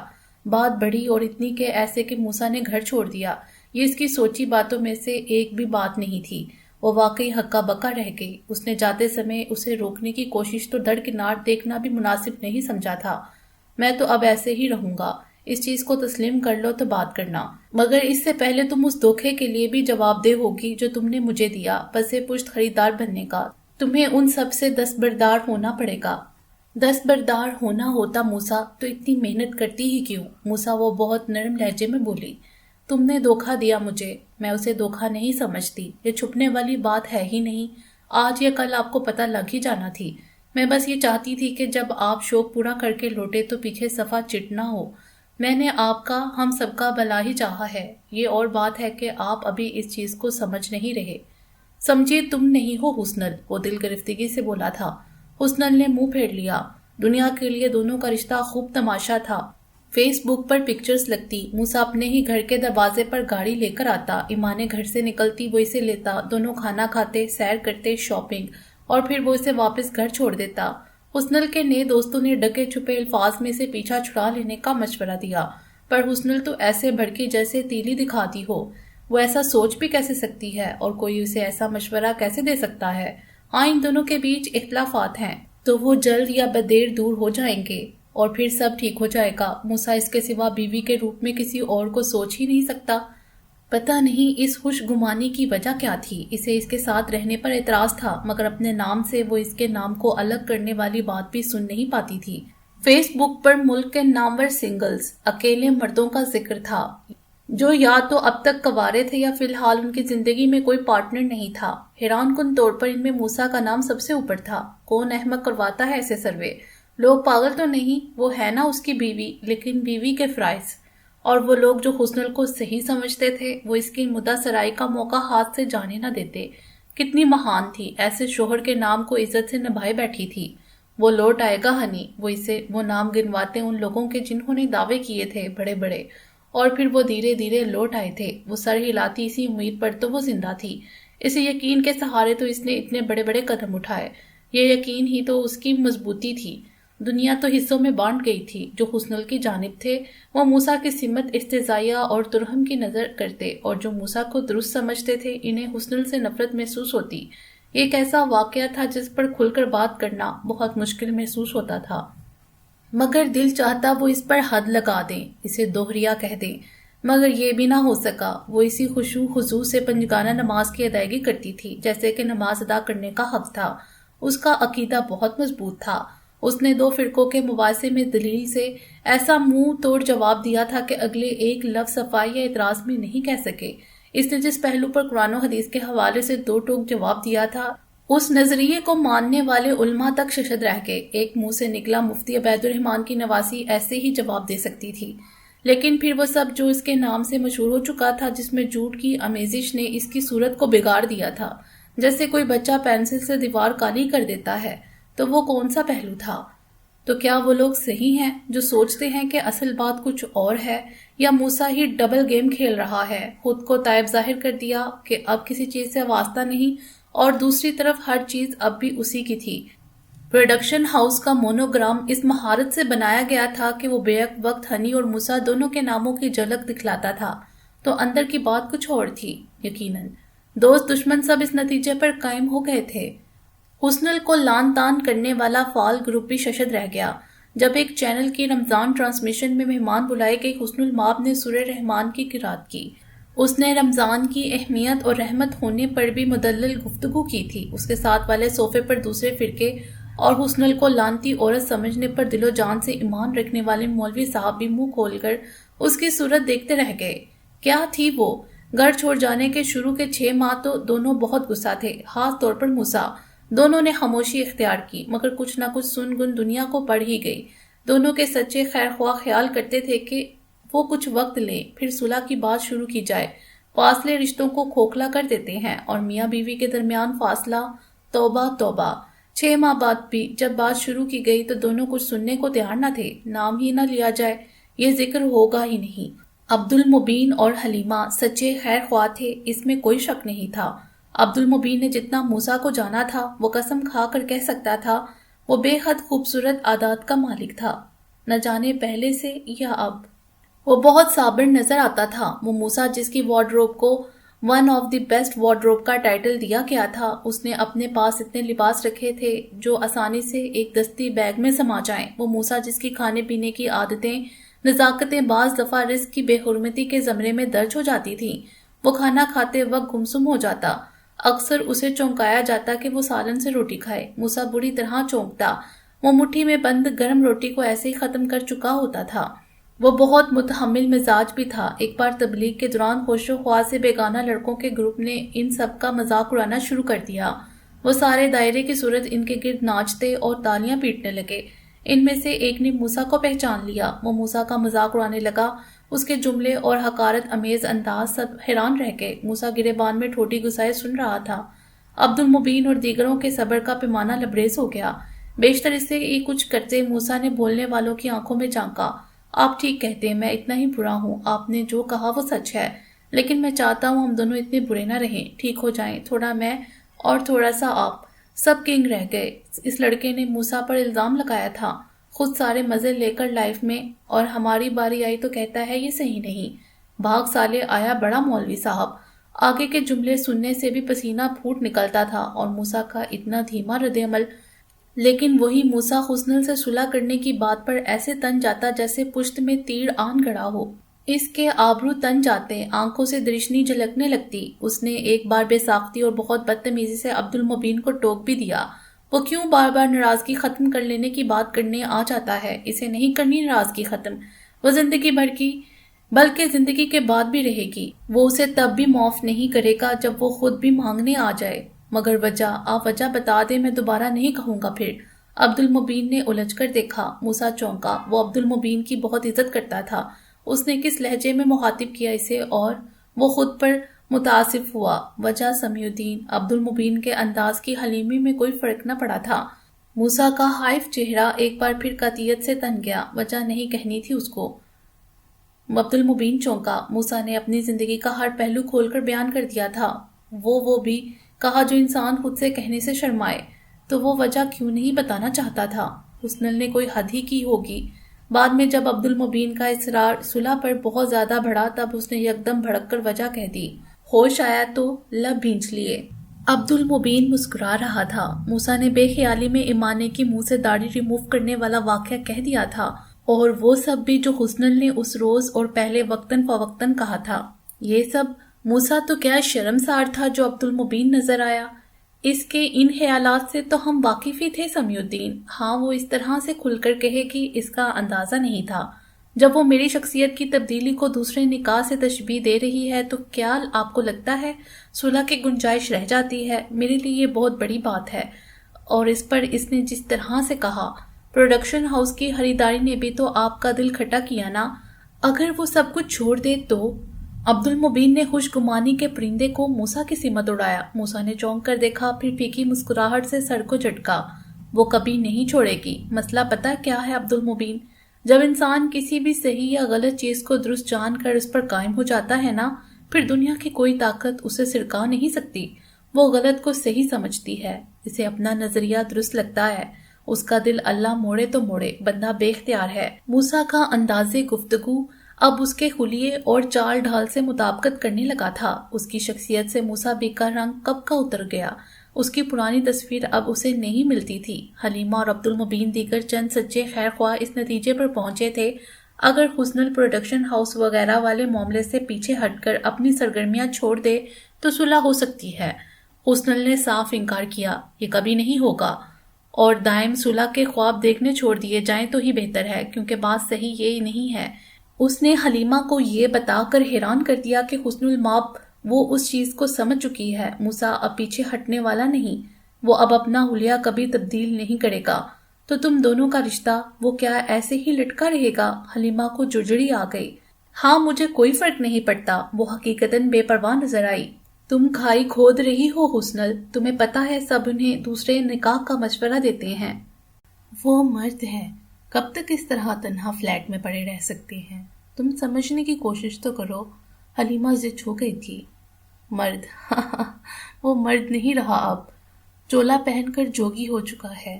جو دنیا تیاگ کر دھمال ڈالتے ہیں، اسے دنیا سے پیار نہیں رہا ہے۔ اس نے اپنی زندگی دین کی راہ میں وقف کر دی ہے، وہ نہیں کرے گا دوسرا نکاح۔ وہ ہنسی تھی، مگر اس کے جملے زہر میں بجھے تیر تھے۔ وہ سخت حقارت امیز انداز میں طنز کر رہی تھی۔ تم کس طرح کہہ رہی ہو حسنل؟ اللہ سے ڈرو، تم کو خوف نہیں آتا؟ تم بحیثیت بیوی میرے احساسات اور جذبات کو کیوں نہیں سمجھتی حلیمہ؟ حسنل نے مٹھیاں بیچ کر پسیجے لہجے میں بہت مشکل سے ایک ایسا جملہ ڈھونڈ لیا جو اس کی دلی کیفیت کی ترجمانی کر سکتا تھا، اور حلیمہ واقعی کنگ ہو گئی۔ اس کے 2 بار منہ کھولا اور بند کر لیا۔ حسنل ذرا سا حمیدہ ہو کر اس کی آنکھوں میں جھانک رہی تھی۔ حلیمہ نے اس کے جملے کو دل ہی دل میں دہرایا۔ جملے اندر چھپی معنی حس تشریح جیسے وحی کی صورت اس کے دل پر اتر کر نقش ہو گئی۔ اس کے پاس کچھ کہنے کو نہ بچا۔ ادھر حسنل نے اس کے لاجواب ہو جانے کو محسوس کر لیا۔ وہ جھٹکے سے سیدھی ہوئی۔ حلیمہ نے دیکھا اس کے چہرے پر بیک وقت فتح و شکست کی ملی جلی تصاویر ابھری تھی۔ فتح حلیمہ کو لاجواب کر دینے کی، مگر شکست کیسی؟ اس نے پوچھنے کے لیے لب وار کیے، مگر حسنل اپنی ہی کہہ رہی تھی۔ اس کا چند لمحے پہلے کا بے خود انداز غائب ہو گیا تھا، اب وہاں ایک تمسخرانہ تاثر ابھر آیا تھا۔ اور دوسری شادی؟ ہاں، اس حلیے اور چال ڈھال کے ساتھ میں دیکھتی ہوں وہ کیسے بیاہ رچائے گا۔ کوئی لڑکی پاگل نہیں ہے یار، آج کل کے دور میں نہیں ہوتے ایسے آئیڈیل۔ وہ فکرہ ادھورا چھوڑ کر حلیمہ کو دیکھنے لگی جو دم بہت تھی۔ ہاں، کوئی حلیمہ جیسے ہپتی نہ مل جائے جس کا آئیڈیل عبد المبین تھا، ہے نا؟ وہ اب بھی میرے آئیڈیل ہیں حسن المآب، حلیمہ نے تند لہجے میں کہا۔ ہاں ہاں بالکل، وہ فوراً ایمان لے آئی۔ یہ بھی انداز تمسخر تھا۔ حلیمہ یہ ساری گفتگو عبد المبین سے کبھی نہیں کہنا چاہتی تھی، مگر وہی تو تھا جو اسے سمجھا بجھا کر بار بار بھیجتا تھا کہ کسی نہ کسی طرح حسنل کو قائل کرے۔ یہ اٹکا لٹکا رشتہ دوبارہ سے قائم ہو جائے، دائم کہلائے۔ حلیمہ کے لیے حسنل کے خیالات کو اپنے الفاظ میں بیان کرنا بہت مشکل تھا۔ اس نے ایک آدھ کے بعد یہ کوشش ترک کر دی۔ اس نے جھنجھلائے انداز میں من و ان کہہ کر جان چھڑائی۔ اب وہ منہ پھیرے بیٹھی ہانفنے لگی تھی، یہ دیکھے بنا کہ عبد المبین غصے سے کانپ رہا تھا۔ بکواس کرتی ہے، وہ سمجھتے کیا ہے خود کو؟ حلیمہ بری طرح چونکی۔ وہ کس دنیا میں اس کی آواز آج سے پہلے کبھی اتنی بلند نہیں ہوئی تھی، نہ چہرہ ایسا سرخ۔ وہ بتا رہا تھا کہ کون کون اس بات کا شدید خواہش مند ہے کہ موسیٰ کو فوری طور پر دوسرا نکاح کر کے خوشگوار ازواجی زندگی کا آغاز کر دینا چاہیے۔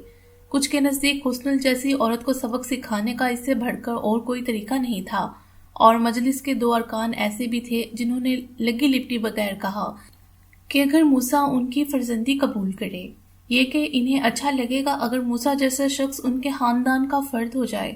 اپنی بہن کے لیے وہ ایسا ہی شخص چاہتے ہیں۔ بہن حافظہ قاریہ اور عالمہ ہے۔ میں بتاتا ہوں اب حسنل کو کہ دنیا میں اس جیسی خبیث روحیں کبھی کبھی ہی پیدا ہوتی ہیں۔ وہ کیا سمجھتی ہے کہ موسیٰ کو کوئی نہیں ملے گی؟ میں اسے ایسی لڑکی لا کر دوں گا کہ دنیا دیکھے گی۔ حلیمہ سوچتی رہی کہ کیا کرے گا عبد المبین، کیا وہ موسیٰ کو سمجھائے گا یا بھڑکائے گا حسنل کے خلاف؟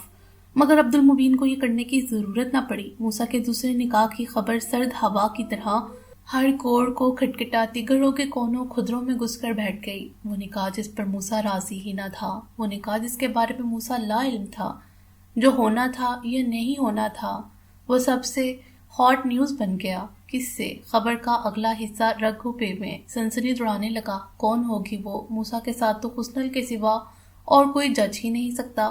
وہ دونوں ایک دوسرے کے لیے بنے تھے۔ اچانک اٹھنے والی یہ افواہیں موسیٰ کے لیے سخت حیرت کا باعث تھیں۔ وہ تردید کرنا چاہتا تھا اور یہ بھی کہ لوگ فضول قیاس آرائیوں سے پرہیز کریں، مگر اس سے پہلے ایمانے کی سالگرہ آ گئی۔ 5 سال تک وہ اس دن کو شاندار طریقے سے منایا کرتا تھا۔ اسے اب بھی کیک کاٹ کر بچی کو خوش کر دینے پر اعتراض نہیں تھا، مگر وہ جس نچ پر چل نکلا تھا وہاں اس کی جنبش آبرو پر بھی دنیا کی نگاہیں ٹکی تھیں۔ دوسرے سالگرہ کی تقریب میں حسنل بھی موجود ہوتی۔ حسنل کے ساتھ کھڑا رہنا اس کے پورے جسم میں عجیب سی بے چینی گردش کرنے لگتی تھی، مگر بیٹی کی خاطر دوسری طرف حلیمہ اور عبد المبین بھی سالگرہ کی تقریب میں موجود تھے۔ بہت غصہ ہونے کے باوجود عبد المبین اور حلیمہ دونوں کے لاشعور میں یہ تو توقع موجود تھی کہ اس طرح کی ملاقاتوں سے دونوں کے درمیان مصالحت کا راستہ بن سکتا تھا۔ ویل چیئر پر بمشکل چہروں کو شناخت کرنے والے محی الدین سہگل، حلیمہ اور عبد المبین، سب ٹھیک ہو گیا۔ ایمانے جو کہتی رہی وہ کرتا رہا۔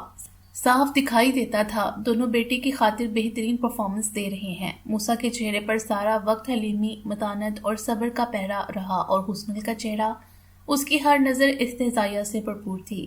ایک چبھن ایک تلخی، اس نے چہرے کے تاثرات سے موسیٰ پر یہ باور کروا دیا کہ وہ اس کی موجودگی کو کس دقت سے برداشت کیے ہوئے ہے۔ بیٹی کو دکھانے کے لیے اس کا لہجہ اس گلاب جامن کی طرح کا تھا جس کے درمیان میں کنین کی گولی چھپائی گئی ہو۔ ماما کہہ رہی تھی آپ برتھ ڈے سیلیبریٹ کرنے کو اچھا نہیں سمجھتے پاپا، بٹ میں اسے بہت پسند کرتی ہوں۔ کل میرے فرینڈز کے ساتھ بگ پارٹی ہوگی۔ ماما نے سب کچھ بہت اسپیشل کیا ہے۔ پہلے تو آپ کرتے تھے پسند پاپا، اب کیا ہوا؟ معصوم انداز میں سنجیدگی سے پوچھتی ایما نے۔ میں تمہیں وارن کرتا رہتا ہوں، تم بچی کا ذہن مت خراب کرو۔ میں برتھ ڈے کو کیا سمجھتا ہوں میں اسے خود سمجھا دوں گا۔ وہ اس کے سر پر جا کھڑا ہوا۔ حسنل نے چونک کر اسے دیکھا پھر مسکرا دی۔ ایما نے بیٹا آپ نے پاپا کو سورہ رحمان نہیں سنائی؟ میں نے کتنی محنت سے یاد کروائی ہے آپ کو۔ میں اپنی بچی کو بہت بیلنس طریقے سے پال رہی ہوں سمیع الدین صاحب، آپ کی ہدایت کی ضرورت ہے ہی نہیں۔ موسیٰ نہ جانے کیا جواب دینے والا تھا، مگر تب تک ایما نے سینے پر ہاتھ باندھ کر قرات کرنا شروع ہو چکی تھی۔ ماشاءاللہ حلیمہ اور عبد المبین کے منہ سے بے ساختہ نکلا۔ حلیمہ نے ایمانے کی پیشانی چوم لی۔ اس نے ابتدائی 17 آیات کی تلاوت کمال خوبصورتی سے کی تھی۔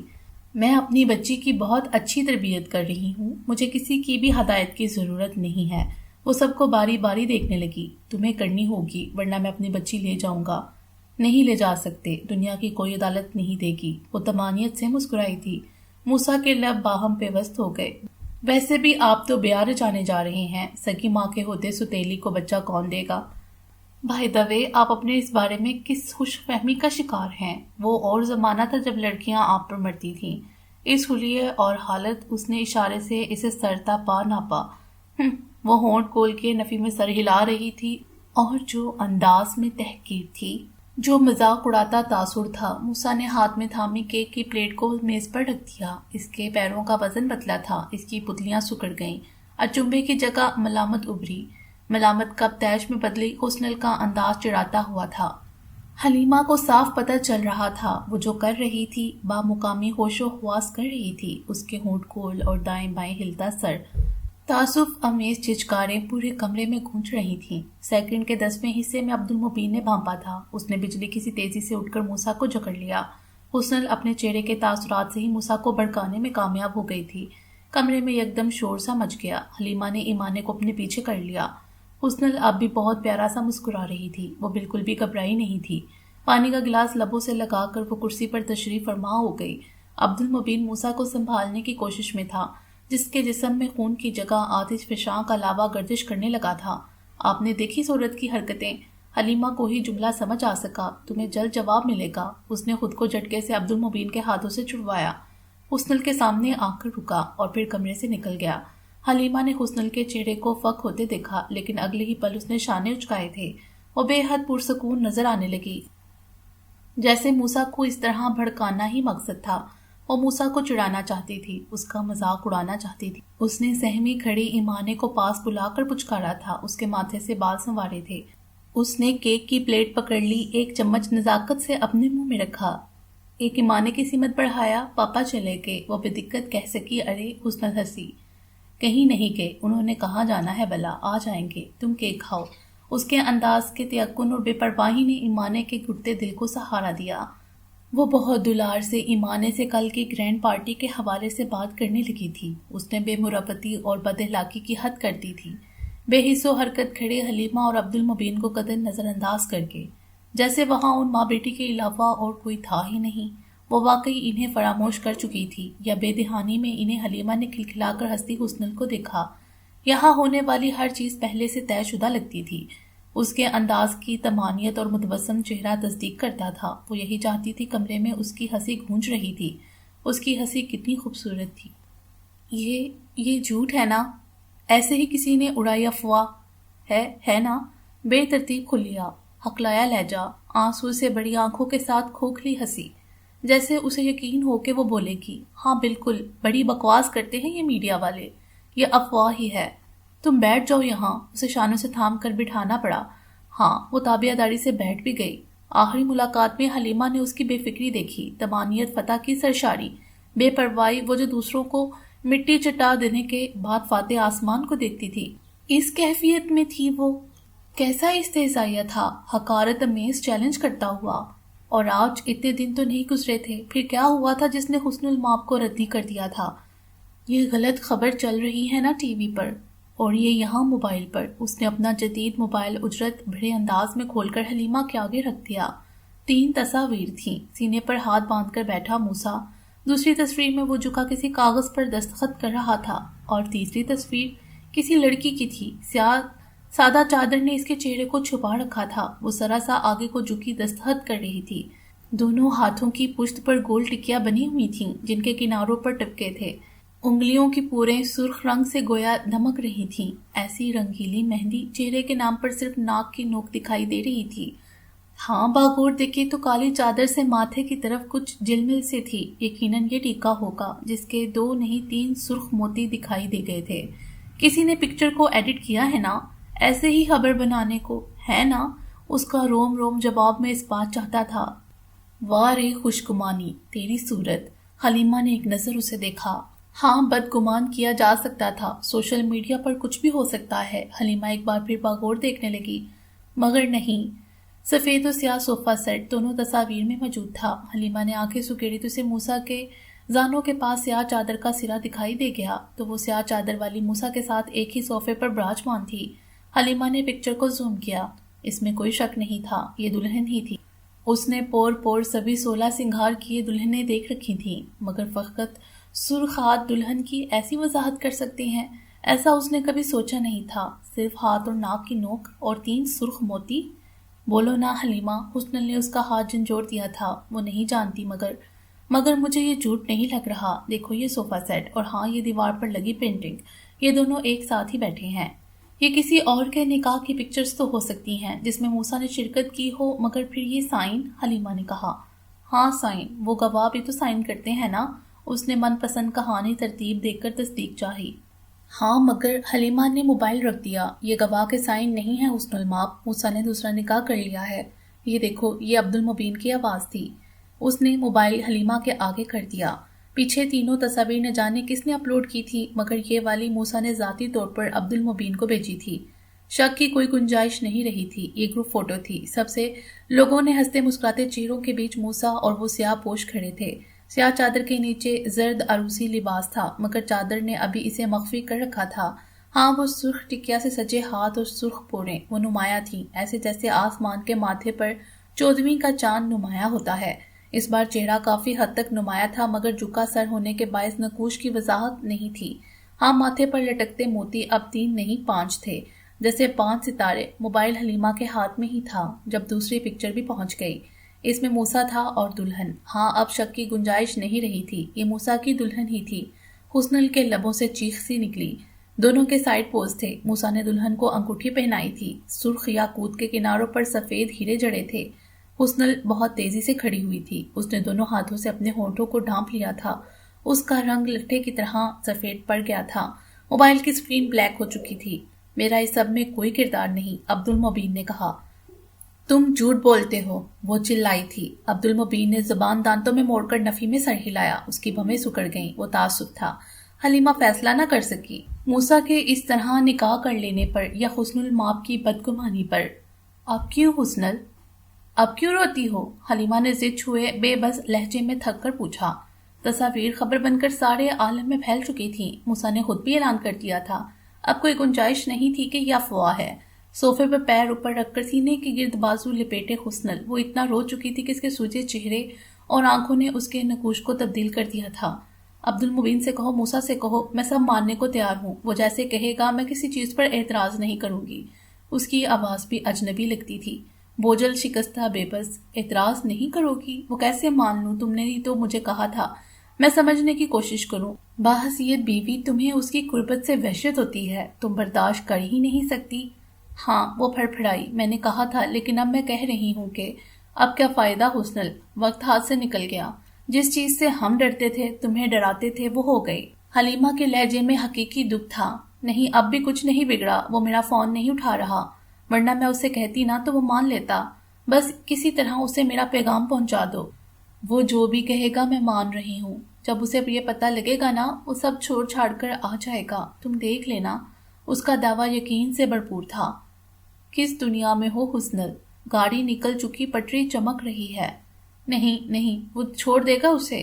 وہ مجھ سے بہت محبت کرتا ہے۔ وہ محبت تو تم بھی اسے کرتی تھی، بہت۔ حلیمہ نے سارے جسم کا زور لگا کر بہت ادا کیا۔ تم سے تو کچھ نہ چھوڑا گیا۔ مادیت پرستی کی حد کر دی تم نے حسنل۔ محبت تو دکھائی نہیں دی گئی۔ اریبہ ٹھیک کہتی ہے، محبت کبھی تھی ہی نہیں۔ راستہ تھا، ایسا راستہ جو گڑھے میں جا رکھے۔ تم منہ کے بل گری ہو اور اتنے نیچے ہو کہ جیسے زمین کی تہہ سے جا لگی ہو۔ کوئی ہاتھ اتنا لمبا نہیں کہ تم کو اوپر کھینچ سکے۔ حلیمہ کی آواز بوجھل ہو گئی۔ تم، اس نے انداز نشست بدلا۔ وہ بے تاب ہی دکھائی دینے لگی۔ تم ٹھیک کہہ رہی ہو، میں نے غلطی کی۔ میرا خیال تھا میں ایسے سخت بولوں گی تو وہ باز آ جائے گا۔ میرا اور کوئی مقصد نہیں تھا، یقین کرو۔ باز آ جائے گا؟ باز آ جائے گا؟ تمہیں یاد ہے تم کس چیز سے باز رکھنا چاہ رہی تھی؟ حلیمہ کے لیے اپنی دل ملاحٹ پر قابو پانا مشکل ہو گیا۔ تم سب لوگوں نے سوچے سمجھے منصوبے کے تحت مجھے بدنام کرنے کی کوشش کی۔ وہ بھڑک گئی۔ تم سب مجھے کافر ثابت کرنا چاہتے ہو، جبکہ میں نے صرف یہ چاہا تھا کہ وہ دونوں چیزوں کو ساتھ لے کر چلے، جیسے اور دنیا کرتی ہے۔ جیسے وہ نام گنوانے لگی۔ بس، حلیمہ نے ہاتھ اٹھایا۔ بعض چیزیں ساتھ ساتھ نہیں چل سکتی حسنل، تمہیں سمجھ کیوں نہیں آتا؟ وہ ضد چھو کر چلائی تھی۔ آگ اور پانی کا ملاپ نہیں ہو سکتا۔ دنیا آگ ہے حسنل، تم نے کبھی آگ تاپتے لوگ دیکھے ہیں؟ وہ حد برقرار رکھتے ہیں، تبھی گرمائش کا لطف اٹھا سکتے ہیں۔ جسم کو گرم کرنے کے لیے کبھی کسی کو آگ میں کودتے دیکھا تم نے؟ دنیا کی مثال بھی ایسی ہے، اس سے بھی دور رہ کر لطف اٹھانے کا سبق دیا گیا ہے۔ اس کے اندر اتنا غصہ نہیں چاہیے کہ یہ جلا کر راکھ کر دے۔ دنیا سوئے ہوئے اژدہا کی مثال رکھتی ہے، اسے دور سے دیکھ کر پناہ مانگنے والے ہی بچے رہتے ہیں۔ کچھ ہوتے ہیں سر پھرے جو چھو کر دیکھنا چاہتے ہیں، مگر تم نے دیکھا ہوگا وہ کیسے محتاط ہوتے ہیں۔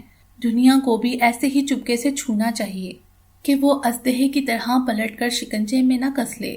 اور کچھ مہم جو ایسے ہوتے ہیں جو اس اژدہا کو بس میں کرنا چاہتے ہیں، تو وہ سب سے پہلے اژدہا کے سر کو قابو کرتے ہیں، اس کا زہر نکال دیتے ہیں، اس کا سر کچل دیتے ہیں۔ دنیا کی مثال اژدہا سی ہے حسنل، اس پر فتح پانے کے لیے اس کا سر کچلنا پڑتا ہے، اور یہ کام بہت مشکل ہے۔ انسان کے نفس کی گرفت اژدہا سے کئی سو گنا زیادہ ہوتی ہے۔ جو اس جکڑ میں آ جائے وہ پھر نہیں نکل سکتا۔ اور افسوس تم ایسے ہی جکڑے گئیں، تم سے دنیا کا سر نہیں کچلا گیا۔ دنیا تلوے کے نیچے دبا کر رکھنے کی چیز تھی، تم نے اسے دل میں چھپا کر رکھ لیا، اور اب روتی ہو؟ حلیمہ نے چور چور لہجے میں کہا۔ تم ٹھیک کہہ رہی ہو، میں شرمندہ ہوں نا، لیکن اب اس شرمندگی سے کیا حاصل؟ حاصل کیوں نہیں؟ وہ مستعد ہو گئی۔ بس موسیٰ کو میرا پیغام دے دو۔ وہ اسی پر یقین انداز میں بولی جس کا خاصا تھا جب وہ اپنے دماغ میں کسی چیز کو سوچ لیا کرتی تھی، اور حلیمہ نے ان چیزوں کو اسی طرح سے ہوتے دیکھا تھا۔ مگر کیا اب بھی؟ تم جانتی ہو تم کیا کہہ رہی ہو؟ اسی موسیٰ کو بلا رہی ہو جس کی موجودگی سے تمہیں… حلیمہ نے وہ جملے کہے جس کا نقطہ اعتراض تھے، جنہیں اس نے بہت کھلے پن اور ہٹ دہمی سے کہا تھا۔ ہاں، میں کر لوں گی برداشت، اگر میں اسے کسی اور کا ہوتا نہیں دیکھ سکتی۔ میرا پورا وجود کانٹوں سے الجھ گیا ہے حلیمہ، کہ اس کا نام کسی اور کے ساتھ جڑا ہوا ہے۔ وہ ایکسکیوز می، حلیمہ نے عجیب سے لہجے میں ٹوکا۔ نکاح کو 4 دن گزر چکے ہیں، بات نام سے آگے جا چکی۔ وہ کسی اور کو اپنی بیوی کا درجہ دے چکا ہے حسنل؟ نہیں۔ حسنل نے ایک پل کو روک کر اس کے جملے کی گہرائی کو ناپا۔ اگلے ہی پل وہ اپنا منہ سر پیٹنا شروع ہو چکی تھی۔ حلیمہ بجلی کی سی تیزی سے اٹھی۔ حسنل کو خود کو پیٹ ڈالنے سے روکنے میں اس کی حالت قہر ہو گئی۔ عبدالمبین سے کہو بس ایک بار میری بات کروا دے، میں اس سے معافی مانگ لوں گی، میں اسے منا لوں گی۔ یقین کرو، تمہیں تو پتہ ہے نا میں جو کہتی ہوں میں کر لیتی ہوں، بس ایک بار میری اس سے بات ہو جائے، میں اس کے سارے گلیش دور کر دوں گی۔ ایک موقع حلیمہ، بس ایک۔ وہ چٹکی بنا کر منت کر رہی تھی۔ اب کچھ نہیں ہو سکتا حلیمہ، وہ شادی کر چکا ہے، وہ چھوڑ دے گا اسے، میں کہوں گا تو وہ چھوڑ دے گا، قسم سے وہ کبھی نہیں چھوڑیں گے۔ حلیمہ نے ایک ایک لفظ چبایا۔ وہ تمہیں معاف کر بھی دیں، بقول تمہارے، تم انہیں منا لو گی، تم ہر چیز ان کی مرضی کے مطابق کر دو گی، وہ پھر بھی نہیں چھوڑیں گے۔ وہ کمٹمنٹ کے پکے آدمی ہیں حسنل، چھوڑ دینے والے ہوتے تو تم کو نہ چھوڑ چکے ہوتے۔ اتنا سب ہونے کے بعد بھی تم ان کی بیوی ہو، اسے چھوڑنا پڑے گا۔ میں بھی اتنا سب چھوڑ دوں گی اس کے لیے۔ ساری بکھری اجڑی کیفیت اڑنچو ہو گئی، وہ بیپاری لگنے لگی جو اپنا سرمایہ داؤ پر لگا کر دیکھ کر آنکھیں ماتھے پر رکھ لیتا ہے۔ حلیمہ بن چکر رہ گئی، اس پر وہی کی طرح یہ ادرا کترا۔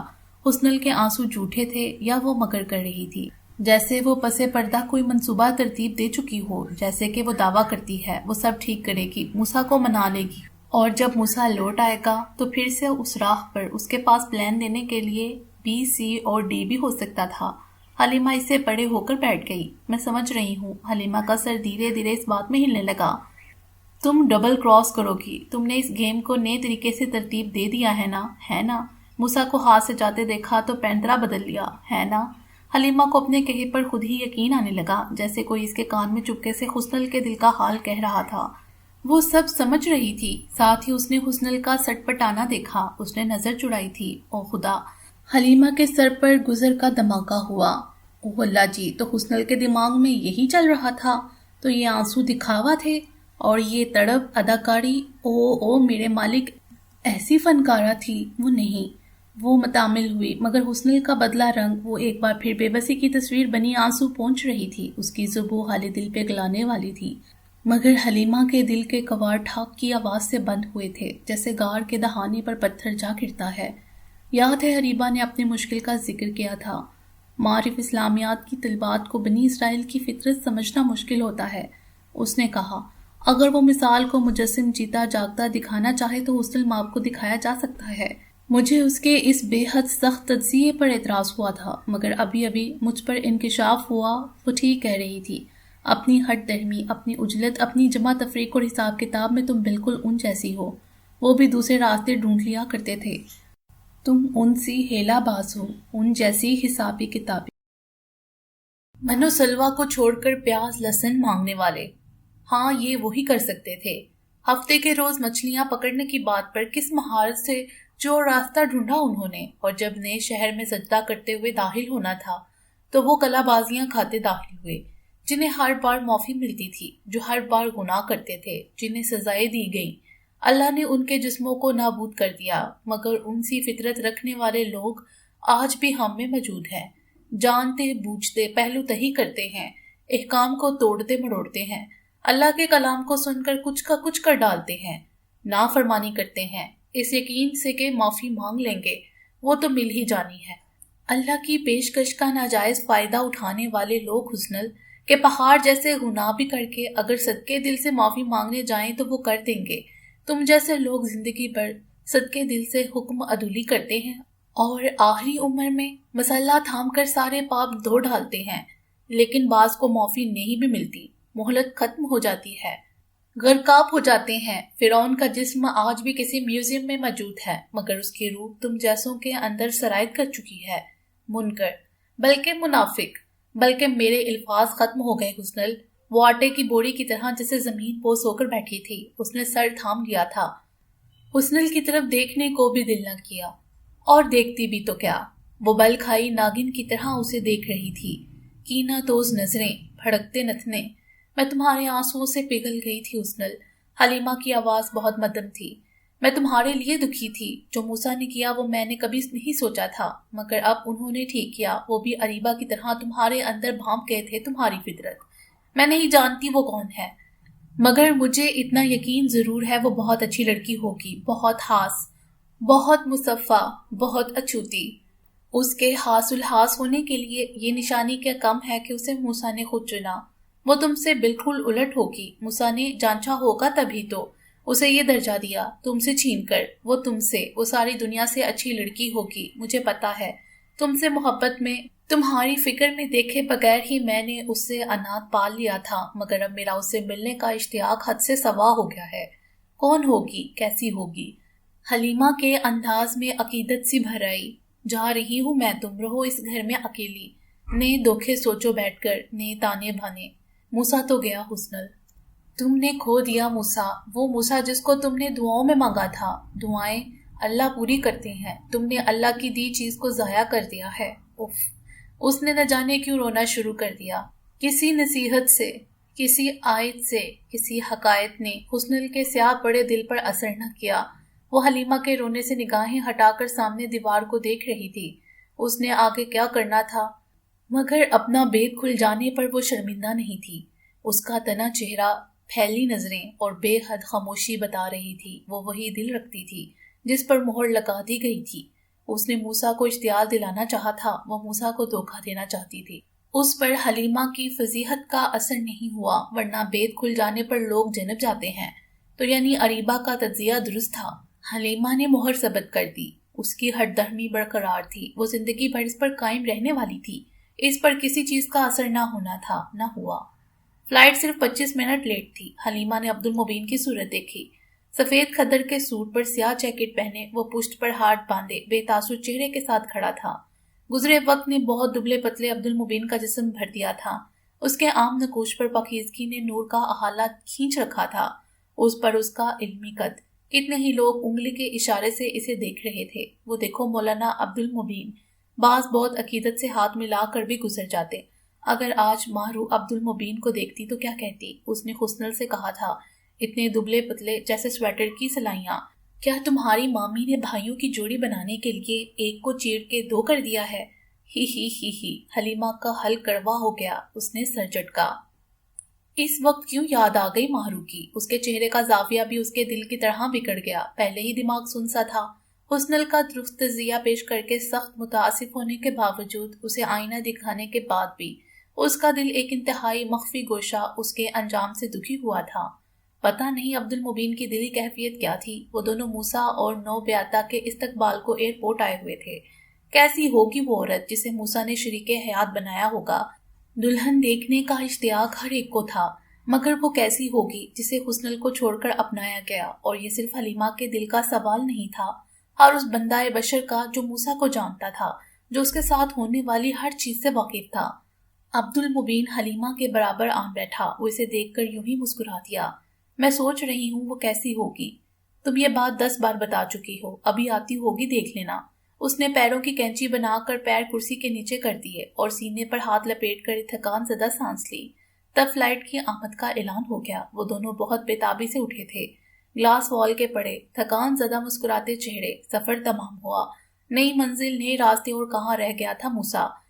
انتظار کی گھڑیاں سولی پر ٹانگ رہی تھیں۔ اوہ موسیٰ! عبد المبین کی جوشیلی آواز ابھری۔ حلیمہ کے پورے جسم میں سنسنی کی لہر دوڑ گئی۔ اس نے عبد المبین کی نگاہوں کا تعاقب کیا۔ وہ موسیٰ کی سمت ہاتھ ہلا رہا تھا۔ حلیمہ پنجوں کے بل اونچی ہوئی۔ موسیٰ کی شریک حیات چند قدم پیچھے تھی۔ پیچھے سے آتے لوگوں نے بھگدڑ سی مچا دی۔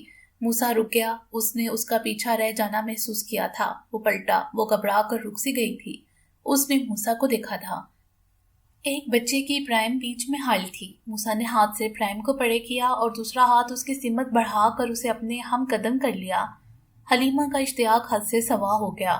اس کا سارا وزن پیر کے انگوٹھے پر چڑھ آیا تھا۔ اتنی دور سے نقوش واضح نہیں ہو رہے تھے، مگر یہ صاف پتہ لگتا تھا کہ دلہن آئی ہے۔ اشتیاق کی ماری صرف حلیمہ نہیں تھی، مکھیوں سی بن بناہٹ نے ماحول مقدر کر دیا۔ ہر ایک کو پتہ لگ گیا موسیٰ دلہن لے آیا ہے۔ لوگ ایک دوسرے پر گرے پڑے تھے۔ اور دلہن؟ حلیمہ نے قدم زمین پر جمائے۔ اس نے الجھی نگاہ سے عبد المبین کو دیکھا تھا۔ اب تو کسی پرنٹ سے آئی دلہن بھی جہاز میں سفر کرتے وقت پینٹ شرٹ چڑھا لیتی ہے۔ موسیٰ ایسی روایتی سرخ شلوار قمیض والی دلہن کہاں سے لے آیا تھا؟ فاصلہ مزید کم ہو گیا۔ اکثر لوگ موسیٰ سے ہاتھ ملانا چاہتے تھے، کچھ نے گلے لگا کر مبارکباد بھی دے ڈالی۔ لوگوں نے ان کے گرد گھیرا سا ڈال رکھا تھا، سو ان کے قدم بہت سست تھے۔ دلہن کا ایک ہاتھ موسیٰ کے ہاتھ میں تھا، دوسرے سے اس نے دوپٹے کو ٹھوڑی کے پاس سے کس رکھا تھا۔ حلیمہ نے ہاتھ کی پشت پر بنی ٹکیا کو دیکھا۔ وہ اول روز کی طرح دمک رہی تھی۔ رش بھرنے کے باعث ایئرپورٹ سیکیورٹی نے حائل ہو کر انہیں نکلنے کا راستہ صاف کر دیا۔ عبد المبین جسٹ بڑھ کے موسیٰ کے گلے لگا تھا۔ حلیمہ دونوں بازو پھیلائے آگے بڑھی تھی، مگر اس نے دلہن کو ایک قدم پیچھے ہٹتے دیکھا اور پھر دوسرا بھی۔ حلیمہ نے چونک کر نظر اٹھائی۔ دلہن کا دوپٹہ جو چہرے کو مقدور پر چھپائے ہوئے تھا اب پیچھے کو سرک گیا تھا۔ اس کا چہرہ نمایاں ہو گیا۔ اس بار حلیمہ کا پیر پیچھے کو اٹھا تھا۔ نہیں، اس نے پلکیں زور سے جھپکی۔ ہاں، یہ ماہرو کا چہرہ تھا، کچھ پتلا کچھ لمبا، مگر یہ ماہرو ہی تھی۔ موسیٰ نے تعارف بھی کروا دیا۔ عبد المبین حمیدہ ہو کر بہت احترام سے سلام کر رہا تھا۔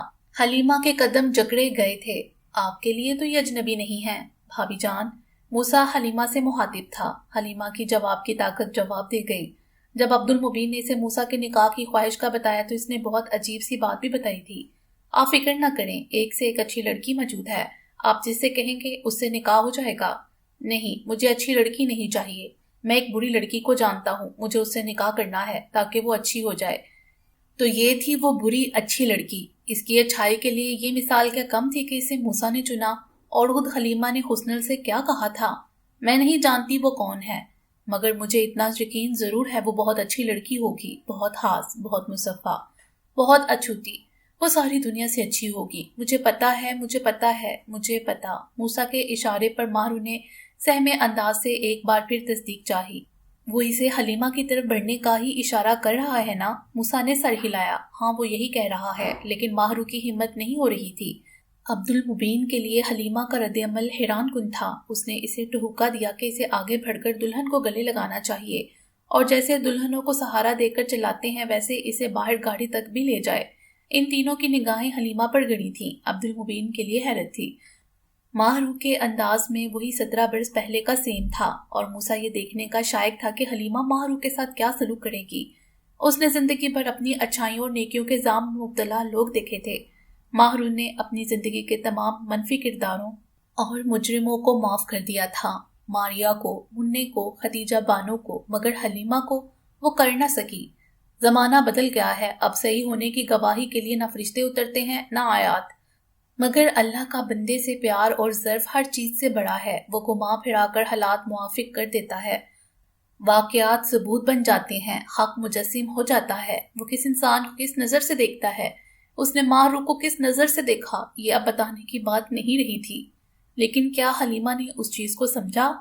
نہیں۔ موسیٰ نے منہ پھیر لیا۔ حلیمہ نے آگے بڑھ کر ماہرو کو گلے سے نہیں لگایا تھا، اس نے اپنا ہاتھ بڑھایا تھا مصافحہ کرنے کے لیے، مگر ایسے اور اتنا کہ بس انگلیاں مس ہوں۔ بعض لوگ کبھی نہیں مانتے۔ حسن المآب کبھی بھی حسنل کی کہانی نہیں تھی، یہ اس نیک انجام اچھا ٹھکانے کی کہانی تھی جس سے ہر ایک دو چار نہیں ہوتا۔ ماہرو کو زندگی بھر یہ دکھ رہا کہ وہ اچھے گھر میں پیدا نہیں ہوئی، اسے ایک مضبوط پس منظر والا خاندان نہیں ملا۔ موسیٰ خود سے نظر ملانے سے کتراتا تھا، اسے اسکار اور بدر جیسے والدین نہیں ملنے چاہیے تھے۔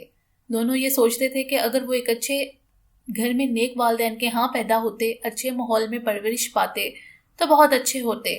پیدائش، ماحول، تربیت کی اہمیت سے انکار نہیں، مگر جب انسان دیکھنا، سیکھنا اور سمجھنا شروع کرتا ہے تو اسے اچھے برے کی تمیز کرنے کا پتہ چل جاتا ہے۔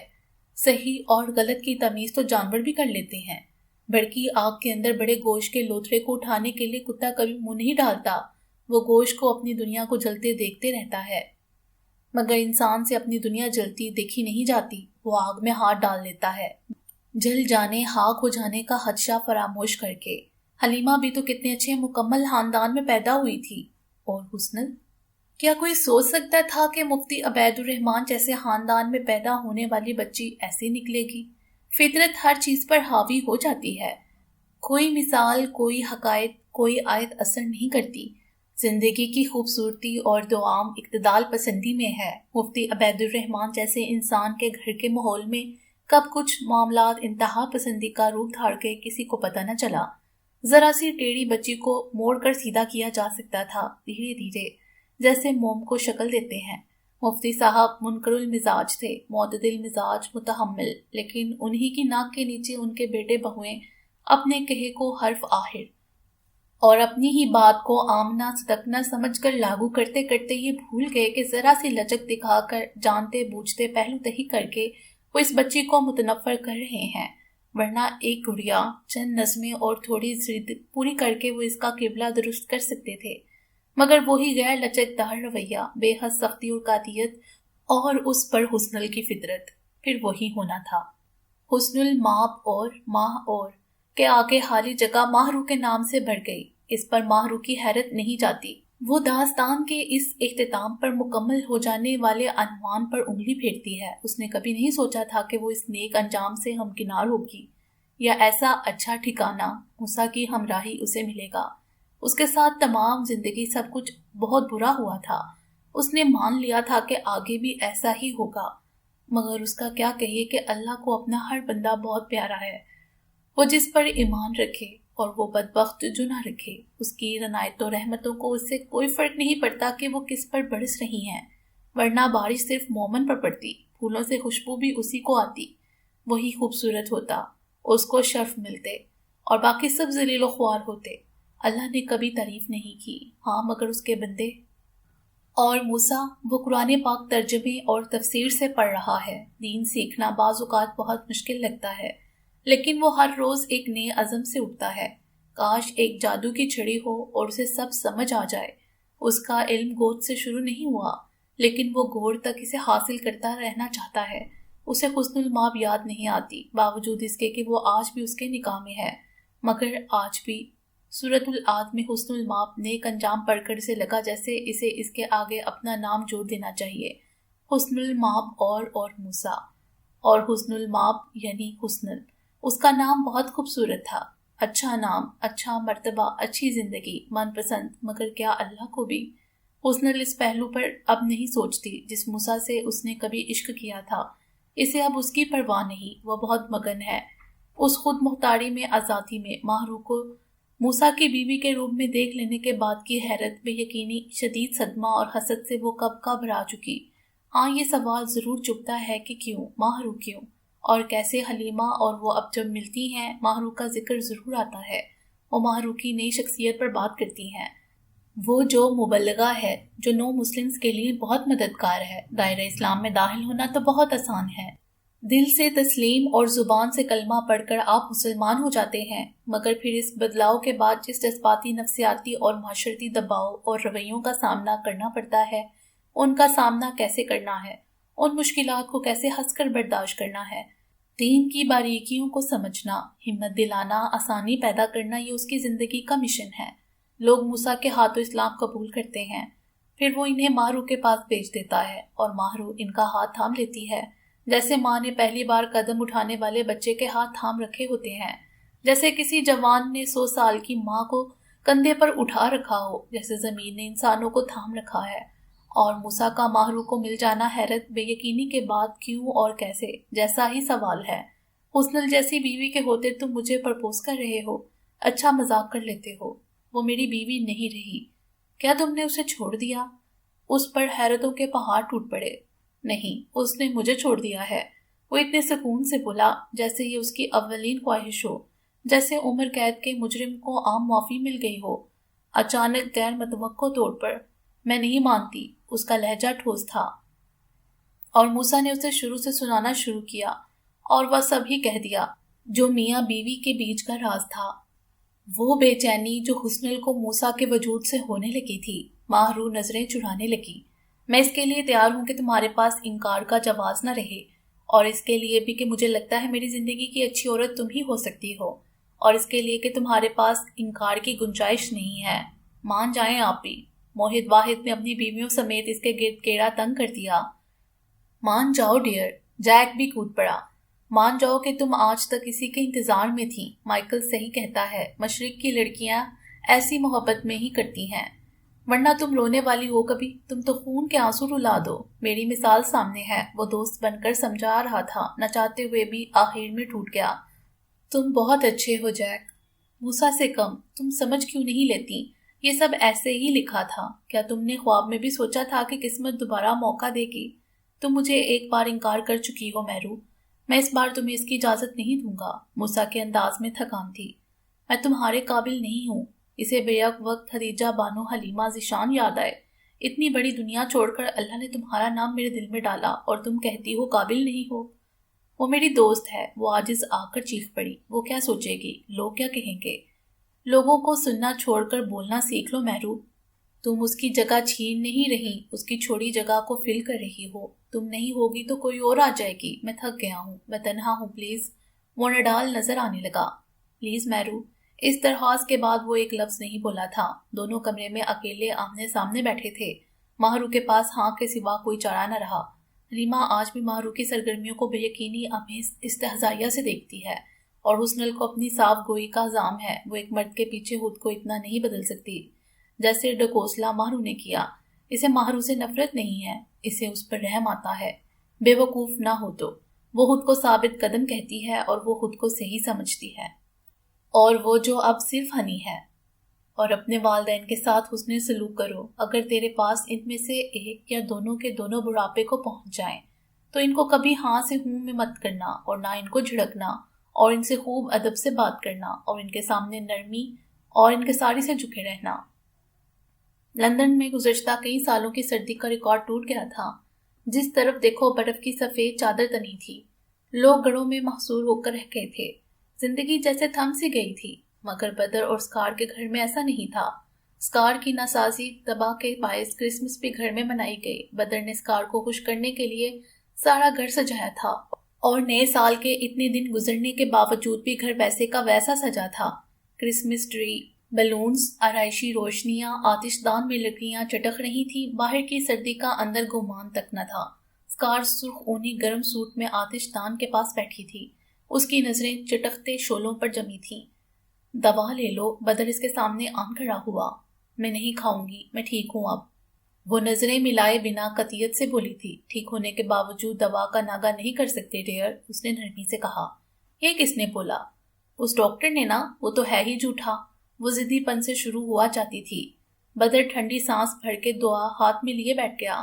اس نے کہا تھا نا کہ میں 6 منتھ سے زیادہ زندہ نہیں رہوں گی، کہا تھا نا اس نے۔ اسے بدر کی خاموشی بری لگی۔ بدر کو سر اس بات میں ہلانا پڑا۔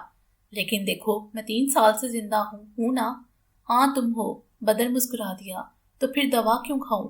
اسکارلیٹ، وہ ضد چھو کر سر گرائے بیٹھ گیا۔ وہ آج پھر ضد پر مائل تھی۔ دیکھو، اگر موسیٰ کو پتہ چلا کہ تم نے دوا نہیں لی تو وہ خفا ہوگا۔ موسیٰ؟ اسکار بری طرح چونکی۔ اسے کون بتائے گا؟ تم؟ ہاں میں، اس نے صاف گوئی سے کہا۔ اسکار کو جیسے یقین نہیں آیا، لیکن بدر یہ کر سکتا تھا۔ اس نے تیزی سے ہاتھ بڑھا کر بدر کے ہاتھوں میں موجود گولیاں منہ میں رکھی اور پانی اتنی تیزی سے پیا کہ کچھ چھلک گیا۔ اب ٹھیک ہے نا؟ اب تم کیا کہو گے موسیٰ سے؟ وہ بچوں کی طرح اسے چڑھانے لگی۔ کچھ نہیں کہوں گا۔ وہ کرسی کی بیک سے سر ٹکا کر اس کا چہرہ دیکھنے لگا۔ وہ ایک بار پھر کوئلوں کو دیکھ رہی تھی۔ اس کی آنکھیں لو دینے کو تھیں۔ بدر کو بخوبی اندازہ تھا وہ اب کون سا قصہ شروع کرے گی، اور وہی ہوا۔ تم مان لو بدر، پہلے میں نے دیکھا تھا اسے۔ نہیں، پہلے میری نظریں پڑی تھیں۔ وہ کبھی نہیں مانتا تھا۔ تم مجھ سے بحث نہیں کر سکتے۔ تم میرے آنسو پونچھ رہے تھے۔ میں پیچھے مڑ کر اسے دیکھ رہی تھی۔ ہاں، لیکن پہلی نظر میری پڑی تھی۔ بدر کو وہ لمحے جزیات سے یاد تھے۔ نہیں میری، وہ غصیلے پن سے بولی۔ بدر اس بار زبان سے کچھ نہیں بولا، مگر وہ نفی میں سر ہلا رہا تھا۔ اسکار کا چہرہ تپنے لگا۔ تم آخر مان کیوں نہیں لیتے؟ وہ ایسے بولی جیسے رو دے گی۔ آج ہم ایک بات طے کر لیتے ہیں۔ وہ بیک وقت بہت مجبور نظر آنے لگی۔ میں مان لیتی ہوں کہ تم نے پہلے دیکھا ہوگا، حالانکہ یہ بالکل درست نہیں ہے، مگر تم مجھ سے کہو بدر کہ میں نے ہی اسے پہلے دیکھا تھا۔ اور اسے کیا ہوگا؟ وہ اس عجیب فرمائش پر حیران رہ گیا۔ مجھے خوشی ہوگی بدر، وہ میری زندگی کا سب سے خوبصورت پل تھا، میری زندگی کا حاصل۔ میں گھر سے سوچ کر گئی تھی کہ اسے منا لوں گی، مگر وہ نہیں مانا۔ جب ہم دونوں ایک دوسرے کو سہارا دے کر بمشکل چلتے لوٹ رہے تھے، میری ہر دھڑکن کہتی تھی وہ پکارے گا، مگر اس نے نہیں پکارا۔ ہمارا اور اس کا فاصلہ بڑھتا جا رہا تھا، یہاں تک کہ ہم گاڑی میں بیٹھ گئے۔ گاڑی چل پڑی بدر۔ میرے سینے میں یہاں درد ہونے لگا۔ میں مڑ مڑ کر اسے دیکھ رہی تھی۔ وہ پتھریلے تاثر لیے کسی مجسمے کی طرح کھڑا تھا۔ ہاں، وہ صحیح تھا۔ وہ اتنا اچھا تھا کہ ہم جیسے بوڑھے پیرنٹس کے لیے اس کے پاس انکار کے سوا کچھ ہو بھی نہیں سکتا تھا۔ اسکار کو پتہ بھی نہ چلا۔ اس وقت کو یاد کر کے وہ آج بھی روتی تھی۔ اسے اس تکلیف دہ یاد کو منانا اچھا لگتا تھا۔ 2 برس سے وہ یہ کام بلا ناغہ کرتی تھی۔ وہ اس وقت رخصت کو اتنی بار دہرا چکی تھی کہ اس کی اصل شکل ختم ہو چکی تھی، اور اب وقت رنگ آمیزی تھی۔ بدر اسے منع کرنا چاہتا تھا وہ خود کو اذیت نہ دے، مگر پھر اسے پتہ لگا اس اذیت کے اختتام پر جو خوشی ملی تھی وہ ذکر تو بدر کا دل بھی کرتا تھا، چلتا رہے کبھی ختم نہ ہو۔ بدر کو پتہ بھی نہ چلتا تھا، وہ روز لاشعوری طور پر منتظر رہتا کہ اسکار قصہ شروع کرے، یہیں سے کہ پہلی نظر اس کی پڑی تھی۔ یہ بحث آخری سانس تک جاری رہے۔ ہاں، گاڑی چل پڑی تھی، ہم اس سے اور وہ ہم سے دور ہوتا جا رہا تھا۔ مجھے اس کی شکل دھندلی نظر آنے لگی تھی۔ میں نے اپنی آنکھیں رگڑیں۔ اسکار نے اس یاد میں کھو کر بولنا فراموش کر گئی تھی، سو جہاں سے اس نے بات چھوڑی بدر نے کہنی شروع کر دی۔ پھر میں نے دیکھا، بدر کے لہجے میں سنسنی پیدا ہو گئی۔ نہیں، اسکار اپنی کھوئی کیفیت سے ابھری۔ اس نے شتابی سے بدر کو ٹوکا تھا، ہاتھ ایسے بڑھایا جیسے بدر کے منہ پر رکھ دے گی۔ نہیں، پھر میں نے دیکھا، اس نے ہماری گاڑی کے پیچھے دوڑ لگا دی تھی۔ بدر وہ بھاگ رہا تھا، گاڑی کے شیشے بند تھے، مگر وہ ممی ممی کہہ رہا تھا۔ اس کے دونوں ہاتھ ہوا میں اٹھے ہوئے تھے، وہ بھاگتا آ رہا تھا ہماری گاڑی کے پیچھے۔ وہ مجھے پکار رہا تھا، ممی ممی رک جاؤ۔ نہیں، اس نے ڈیڈ بھی کہا تھا۔ بدر کی آنکھوں سے روز کی طرح آنسو گر رہے تھے، پر ساتھ ہی وہ ہنس رہا تھا۔ اس نے بر وقت ٹوکا۔ اسکار نہ جانے کیوں ثابت کرنا چاہتی تھی کہ موسیٰ نے اس وقت ماں ہی پکارا تھا۔ بدر قسم کھانے کو تیار تھا، اس نے ڈیڈ بھی کہا تھا، مگر یہ اسکار مان کر ہی نہیں دیتی۔ لیکن اس سے کیا فرق پڑتا ہے؟ رکو رکو، اس بات پر دونوں متفق ہو جاتے تھے کہ اپنی ڈرائیور کی گردن پیچھے سے دونوں نے ہی دبوچی تھی کہ وہ گاڑی روکتا کیوں نہیں، دکھائی نہیں دیتا کہ ان کا بیٹا موسیٰ کیسے ان کے پیچھے بھاگتا آ رہا تھا۔ اصول، قواعد، صحیح غلط، شکوے شکایت سب دھڑے کے دھڑے رہ گئے۔ وہ صحیح تھا، وہ غلط تھے، وہ بے قصور تھا، وہ قصوروار تھے۔ اس نے انہیں معاف نہ کرنے کی قسم کھائی تھی۔ اس نے انہیں چلے جانے کو کہا تھا اور پھر جانے بھی دیا، پتھر بن کر کھڑا رہا۔ مگر پھر نہ جانے کیا ہوا، کون سی طغیانی تھی، کیسا تلاطم، خون اور دودھ جو رگوں میں دوڑ رہا تھا۔ اس نے جوش مارا ہوگا، یہ تو موسیٰ کو بھی سمجھ نہیں آ سکا۔ بہت زور دینے پر بھی اسے ہوا کیا تھا، وہ کیوں بھاگ پڑا تھا، یہ جانتے ہوئے بھی کہ بند گاڑی سے آواز نہیں جاتی۔ وہ کیوں گلا پھاڑ پھاڑ کر ماں ماں پکار رہا تھا۔ گاڑی رک گئی تھی، موسیٰ نے بے تابانہ دروازہ کھولا تھا۔ اس نے کسی بچے کی طرح اسکار کو باہوں میں بھر لیا، وہ اسے چوم رہا تھا۔ I'm sorry ممی، وہ بس یہی کہتا تھا۔ Sorry for what؟ اسکار پوچھتے پوچھتے تھک گئی۔ موسیٰ کے پاس جواب نہ تھا۔ بعض دفعہ جواز نہیں ہوتے، ان کی ضرورت بھی ہوتی۔ میں نے پوچھا تھا موسیٰ سے کہ تم کیوں بھاگے؟ اس نے کہا اسے خود نہیں معلوم، خدا نے ہمیں اتنا اچھا بیٹا کیوں دیا بدر؟ یہ تو مجھے بھی سمجھ نہیں آیا۔ بدر کا سر جھک گیا۔ ہم بہت غلط لوگ ہیں نا بدر؟ ہاں، گناہ گار لوگ، ہاں، موسیٰ کے گناہ گار، خدا کے بھی۔ زیادہ بڑا گناہ کون سا ہوتا ہے؟ یہ تو مجھے نہیں پتا۔ بدر نے شرمساری سے لا علمی کا اظہار کیا۔ موسیٰ کو پتا ہوگا، اسکار نے پر یقین انداز سے کہا۔ ہاں، وہ سب کچھ جانتا ہے، بدر نے کہا۔ ہمیں اس کے ساتھ جا کر رہنا چاہیے، بدر نے موقع دیکھ کر کہا۔ موسیٰ کئی بار کہہ چکا تھا کہ وہ اس طرح تنہا نہ رہیں، مگر اسکار نہیں مانتی تھی۔ جب تک تمہارا باپ وہ معی دین زندہ ہے میں نہیں جاؤں گی۔ وہ اب تک کیوں زندہ ہے بدر؟ وہ سخت عاجز انداز سے پوچھ رہی تھی۔ تم انہیں معاف کر دو۔ بعض لوگوں کو کبھی معاف نہیں کیا جا سکتا، وہ ڈٹی ہوئی تھی۔ بدر نے سر جھکا لیا۔ ہاں، بعض جرم کبھی معاف نہیں کیے جا سکتے، مگر بعض۔ اپنے سامنے پھڑ پھڑاتے کاغذ پر رام ناتھ کی نگاہیں جمی ہوئی تھیں۔ وہ اتنی بار متن کو پڑھ چکا تھا کہ اسے ازبر ہو گیا تھا۔ اسی حد کے ساتھ منسلک ٹرانسفر لیٹر بھی تھا، وہ ٹرانسفر جسے حاصل کرنے کے لیے اس نے ہر جائز ناجائز کوشش کی تھی۔ اسی ٹرانسفر کے لیے تو اس نے موسیٰ کو دہشت گرد ثابت کرنے کا شاندار منصوبہ بنایا تھا، اور اس منصوبے کی ناکامی پر جب وہ پاگل ہو گیا اور پھر اس پاگل پن میں پڑ کے اس نے جو کچھ کیا، وہ موسیٰ کو ذلیل خوار کر کے بھڑاس نکالتا رہا اور بعد میں باولے کتے کی طرح اپنے ہی زخم کو رگڑتا رہا، اور اب تو ایسے لگتا جیسے زخموں میں کیڑے پڑ گئے ہوں۔ اس نے سوچا تھا موسیٰ کو دہشت گرد بتائے گا اور انعام میں ٹرانسفر۔ وہ ٹرانسفر گلے کی ہڈی بن گیا۔ ایک امید کی کرن جاگی کہ نئی سرکار آئے گی تو نئے احکام ہوں گے، مگر پھوٹی قسمت، نئی سرکار میں باجپائی زیادہ طاقتور ہو کر ابھرا۔ شروع میں صحرا کی یہ نوکری اس کی اپنی عیاشیوں کی راہ میں رکاوٹ تھی، کہاں ممبئی اور کہاں یہ زندگی، مگر گزرتے وقت نے زندگی کے دوسرے اور اصل مسائل کو اجاگر کر دیا تھا۔ اس کا خاندان ممبئی میں تھا، 3 بیٹیاں اور 1 بیٹا۔ وہ یہاں سروائیو نہیں کر سکتے تھے۔ اگر انہیں اپنے آبائی گاؤں میں رکھتا تو تعلیم کا خرچ ہوتا۔ رام ناتھ کو اپنے بچوں سے بہت محبت تھی، اسے ان کے مستقبل کی بہت فکر تھی۔ وہ پڑھ لکھ کر کچھ بن جاتے، کچھ چاروں بچے پڑھنے لکھنے میں تھے بھی بہت اچھے، مگر اس کا کیا کرتا کہ بغل میں گھس جانے والی بیٹیاں کندھے سے بھی اوپر نکل گئیں ایک ساتھ ہی ایسے اچانک۔ وہ انہیں دیکھ دیکھ کر ہولتا، تیکھے نقوش کی خوبصورت لڑکیاں، چھوٹا بیٹا، وہ جتنا لاپرواہ انسان تھا، بحیثیت باپ اس کی تو جان سولی پر ٹنگ گئی۔ جب کالج کی تقسیم اسناد میں باج پائی، شیلا سے متعارف ہوا۔ شیلا رام ناتھ، اس کی بڑی بیٹی، پھر امرتا اور سیتا۔ ایک عذابناک صورتحال، کاش وہ اپنے گھر میں ہوتا۔ اس کی پتنی اور بیٹیاں باج پائی کی خوشنودی کے لیے کوشاں رہتی تھی کہ کچھ بھی ہو جائے، اسی طرح رام ناتھ کے ٹرانسفر آرڈر پاس کروا دے وہ۔ رام ناتھ کو سمجھ نہیں آتی تھی، وہ ان سب کو کیسے سمجھائے کہ اس حبیث انسان سے دوری بنائے رکھے۔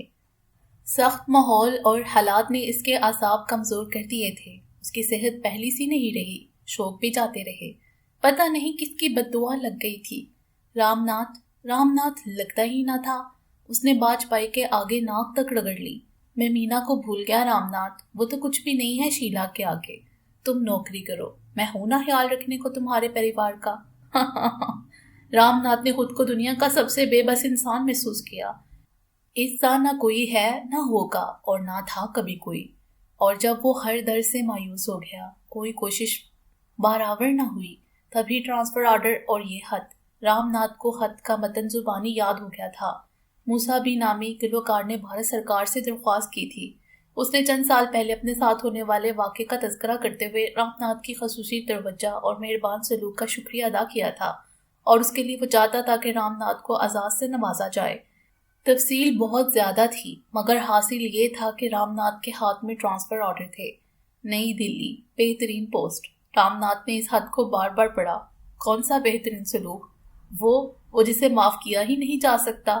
اس نے تو کوئی مہربان رویہ نہیں رکھا تھا، اس نے تو، اور اب زندگی بھر رام ناتھ نے بہترین سلوک کو یاد کرنا تھا۔ کون سا بہترین سلوک جس کے لیے وہ شخص مشکور تھا؟ کون سی نیکی؟ کب کی اس نے تو، اس سے آگے رام ناتھ کا دماغ خالی ہو جاتا ہے۔ ختم شد۔ امید ہے آپ کو یہ ناول پسند آیا ہوگا۔ ہمارے چینل کو سبسکرائب کریں اور بیل آئیکن کو پریس کر دیں ہمارے چینل کی لیٹسٹ اپڈیٹس حاصل کرنے کے لیے۔ شکریہ۔